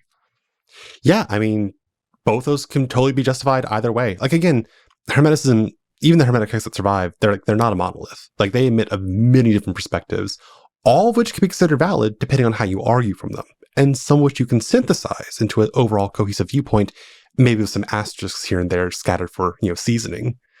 So, I mean, either approach totally works. Yeah. Right. All right. Brilliant. Well, I think we've exhausted all of the major points that I really wanted to cover during the course of this. Thank you for doing this with me and hanging on there, and what's become a little bit longer of a discussion than we planned originally, but I think was worth it because we covered a surprising amount of stuff. I want to, as we wrap up here, maybe we should mention resources or books that you might recommend. I'll of course link to your website and your Hermeticism series, which gives a pretty good overview and goes into more detail, and also mentions some resources. But if somebody wanted to get started in reading about Hermeticism, I guess the Brian Copenhaver translation of the Hermetica is one of the main ones that we'd recommend, right? So I really love Copenhaver. Like, 100%, I recommend everyone to get Copenhaver if they're interested in Hermeticism. However, I also recognize that it's a more critical, exacting translation, so it can be really difficult for people to get into. There's another translation, the Corpus Hermeticum, called Way of Hermes. I know, given the name, it'd be confusing with the things we discussed, by Clement Solomon et al. And it's a much more readable, approachable text, but still a very high quality translation. And it also includes the definitions of Hermes Trismegistus to Asclepius by Jean-Pierre Mahe, that Armenian text I mentioned earlier on. Copenhaver includes Corpus Hermeticum and the Latin Asclepius. So they both share one text, they both have another text added on. Yeah, and the Way of Hermes one is also cheaper, which is one of the reasons I remember reading it first, because the Copenhaver one is a big, thick academic book that used to be much more expensive, especially before there was a paperback version. Yeah. And there's also Hermetica. So there's Brian Copenhaver's Hermetica, and there's M. David Litva's Hermetica 2, which is also from Cambridge Publishers. And which just came out a few years ago. Oh, it's such a good text. And that has all the other Hermetic texts that aren't Corpus Hermeticum, Asclepius, or definitions. It has everything else. Yeah, that we're missing. There was just tons of stuff that was stuck in Greek or that was hard to access from much older and less good translations from a century ago, until this book came out a few years ago, and it basically translates the rest of all the Hermetic fragments and stuff that survive that are not contained in Copenhaver's translation. Yes. The only downside is that it's an academic book, and therefore it has academic book pricings. That's the only downside. Yeah, right. Let's see. Beyond Clement Salmon and beyond Copenhaver, beyond Litva, the non-commodity scriptures. There's different translations out, but it does have good information about the Hermetic texts in there. For secondary researchers and scholars, Christian Bull, Garth Bowden, we've already mentioned them. Wouter Hanegraaff, a Dutch academic, I believe, who's written plenty about Hermeticism and Western esotericism in general. Plenty of his papers are online, like on his academia.edu page. He's written great texts and great articles about different aspects of Hermeticism as well. Drawing a blank. I know I've listed a whole bunch of people in like my FAQ posts for different scholar researchers, but yeah, those are some of the big names to be aware of. Some being a keyword. I liked, for the contrast a little bit with Gnosticism, Nicola Denzi Lewis's book, Introduction to Gnosticism, Ancient Voices, Christian Worlds. That can go into some of the Gnostic stuff that has, like we said, is almost like a parallel or sister thing to Hermeticism, but she also has a little bit of a treatment of Hermeticism that helps to contrast it, Hermeticism with Gnosticism, which is kind of interesting and useful. Mm-hmm. Yeah, like learning about Gnosticism really helps out Hermeticism because there is more material on Gnosticism out there, especially when it comes like ritual texts. They tend to be a lot more, I don't want to say extreme or weird, but there's a lot more of a heavy Christian or Jewish element of them at times that doesn't always mesh well with Hermeticism. You might consider Hermeticism to be like pagan Gnosticism in a way, but it does help fill in some of the background information that gives Hermeticism a little more richness and depth. Okay. And in terms of astrological comparisons of Hermeticism, unfortunately, there's not a lot. I mean, I think Joanna Kamarowska, this book is hard to find these days because I think it's out of print, but it's titled Vettius Valens of Antioch, an Intellectual Monography, and she does a pretty good job of comparing some of the philosophy threads in Valens's text and some of the sparse philosophical passages where he does outline his philosophy, and she compares it to some Hermetic texts as well as some Stoic text and some Middle Platonic text, and identifies where some of the influences are coming from. So for a really detailed, again, much more academic, like hardcore academic treatment, you can look to that. And I'm trying to think, there's Marilyn Lawrence has an entry on Hellenistic astrology in the Internet Encyclopedia of Philosophy. And if you do a Google search for that, you'll see a very long article, and she has a section on Hellenistic astrology and Hermeticism as well as Gnosticism that are interesting and can lead to some other sources. Okay, noted. I unfortunately don't have a lot of sources along those lines. I might just stick to your book and like Rob Hand. Yeah, I guess I should mention that. And then, of course, my book, Hellenistic Astrology, The Study of Fate and Fortune, where I primarily focus on the techniques of Greco-Roman astrology from the first few centuries and outlining that system. But I also have a chapter dealing with the history and some of the Hermetic texts that we know of, like the Hermes and Asclepius and Nicephs and Petasiris texts, as well as a somewhat concise chapter on the philosophy of Hellenistic astrology and some of the issues with determinism versus the mechanism through which astrology works, through divination or through causes. So people can go to that for more information about that topic. And I think that wraps up this super comprehensive, sweeping, what's turned into 3-hour discussion between us. Thank you so much for doing this with me. This is amazing. I really appreciate it. Thank you for having me. This has been a great talk. It's great talking with you too.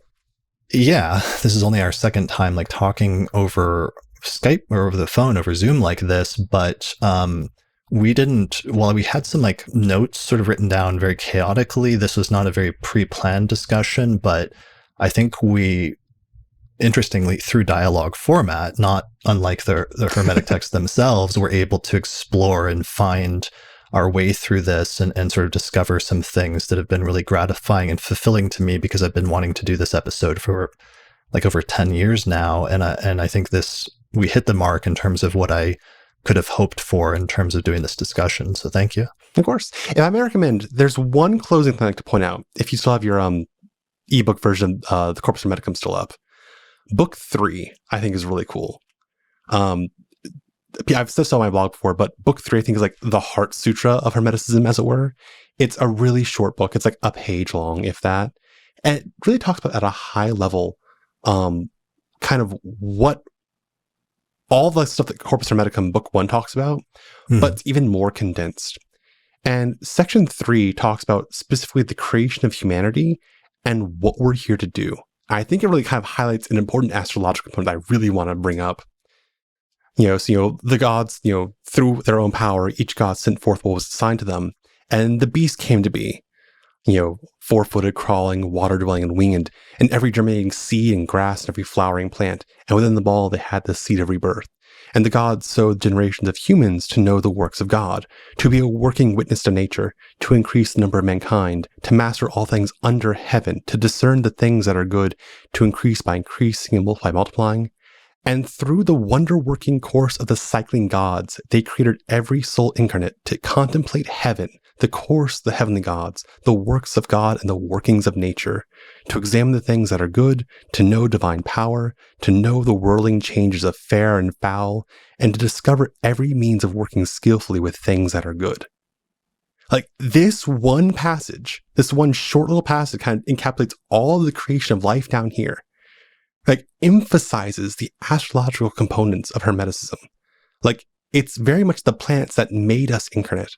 And it's the planets that we need to inspect, to meditate, to observe, to mark, and through them come to know not just how everything comes to be, but how things come to be.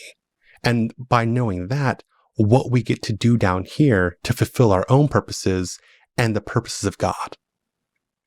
Like this passage, I think, is beautiful for that. And you might want to read 4 too, or just the first sentence of it. And for them, this is the beginning of virtuous life and of wise thinking as far as the course the cycling gods destines it, and also the beginning of their release to what will remain of them after they have left great monuments on earth and works of industry. In the fame of seasons they will become dim, and from every birth and sold flesh, from the sowing of crops, from every work of industry, what is diminished will be renewed by necessity, and by the renewal that comes from the gods, and by the course of nature's measured cycle. For the divine is the entire combination of cosmic influence renewed by nature, and nature has been established in the divine. Wow. It's a beautiful text. It's a dense text, but I think like everyone wants to focus on the Emerald Tablet. Oh, Emerald Tablet. Oh, Emerald Tablet. Yes, Emerald Tablet. We get it. It's fancy. It's cryptic. But which we didn't mention, by the way. And that's fine. We don't need to.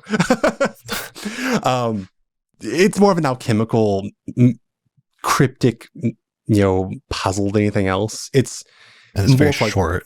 But that's where the famous dictum, as above, so below, comes from. Yeah.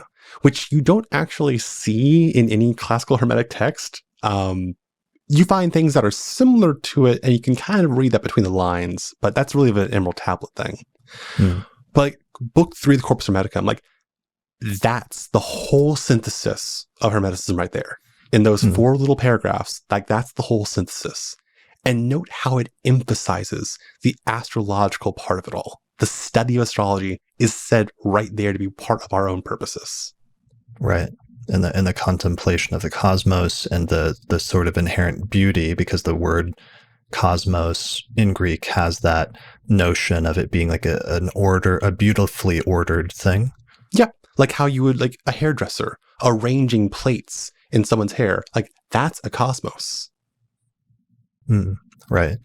And the Emerald Tablet, the as above, so below thing, even though that phrase is never used earlier, there's still, it's not entirely unfamiliar in terms of notions of like the microcosm and the macrocosm or cosmic sympathy that certainly were prevalent and very at home in Hermeticism and Stoicism in the early centuries CE. I mean, as above, so below. Like that's definitely there. As below, so above, not so much. You do see this doctrinal notion of things below, things down here on Earth, depending on things from above. Because things that are above are prior to things that are below. Things that are above give influence to things that are below. But it doesn't really work the other way around. We can use things below to understand things that are above. That's true. Like you can use alchemy to understand how fire influences certain things as an element, and knowing that fire comes from the planets of the Sun and Mars, we understand how the Sun and Mars come to work. But doing alchemical works down here don't change the nature of the Sun and Mars up there. Sure. All right. Brilliant. Well, thank you for clarifying that. That is then touched on the final thing that, to mention in terms of our comprehensive treatment of Hermeticism and all of this. I think one of these days you might consider like writing a little book or something and taking all your blog posts and putting them together. I'm sorry to heap that burden on you, but I'm just going to put that out there as a suggestion. If anyone would like to see that, then please let us know in the comments section below on YouTube, and perhaps we can social pressure you into writing a monumental work to bring some of this knowledge, but also your expert distillation of it together, which is one thing. It's only reading your blog post is going to be a different experience. Your series on Hermeticism is going to be a different experience for somebody that's new to it, where it's very good and straightforward. But what's wild for me, having read a lot of the scholarship that you've read and a lot of the books on Hermeticism and all that, is what a good job you do simplifying things and putting it in a concise, readable format that's also very sensible and like middle of the ground, and acknowledging different perspectives, but also presenting things relatively neutrally and sensibly. And it's one thing that I appreciate, that even if other people can't fully recognize, like, they should understand you're doing some really good stuff with it. So I hope you keep it up. Thank you. I appreciate it. Thank you so much for the high praise. Yeah. All right. Well, I think that's it for this episode of the Astrology Podcast. So thanks for joining me today. Thank you very much for having me. All right. And thanks everyone for watching or listening to this episode of the podcast. And that's it. So we'll see you again next time. Special thanks to all the patrons that supported the production of this episode of the podcast through our page on patreon.com. In particular, thanks to the patrons on our producers tier, including Nate Craddock, Thomas Miller, Catherine Conroy, Christy Moe, Ariana Amour, Mandy Ray, Angelique Nambo, Sumo Kopic, Issa Sabah, Jake Otero, Morgan McKinsey, and Kristen Otero. If you like the work that I'm doing here on the podcast and you would like to find a way to support it, then please consider becoming a patron through my page on patreon.com.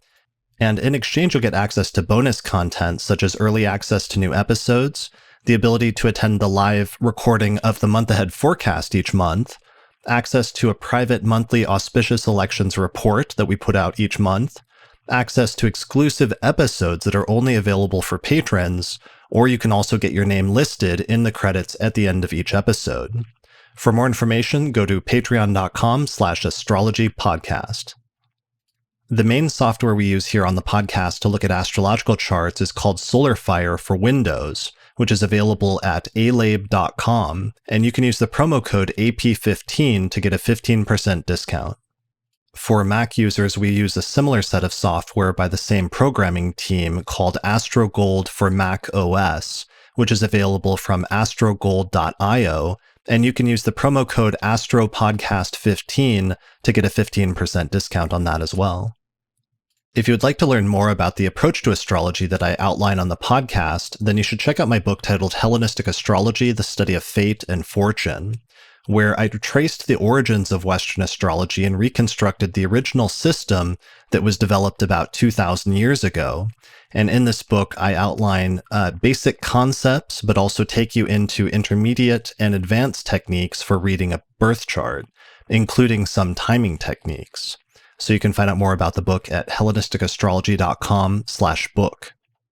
The book pairs very well with my online course on ancient astrology called the Hellenistic Astrology Course, which has over 100 hours of video lectures where I go into detail about teaching you how to read a birth chart and showing hundreds of example charts in order to really demonstrate how the techniques work in practice. So find out more information about that at theastrologyschool.com. Also, special thanks to our sponsors, including the Mountain Astrologer magazine, which is available at mountainastrologer.com, the Honeycomb Collective Personal Astrological Almanacs, available at honeycomb.co, and the AstroGold Astrology app, which is available for both iPhone and Android at astrogold.io. There are also two major astrology conferences happening this year. The first is the Northwest Astrological Conference, happening May 26th through the 30th, 2022, near Seattle, Washington. Find out more information at norwac.net. And the second is the International Society for Astrological Research Conference, which is taking place August 25th through the 29th, 2022, in Westminster, Colorado. And you can find out more information about that at isar2022.org.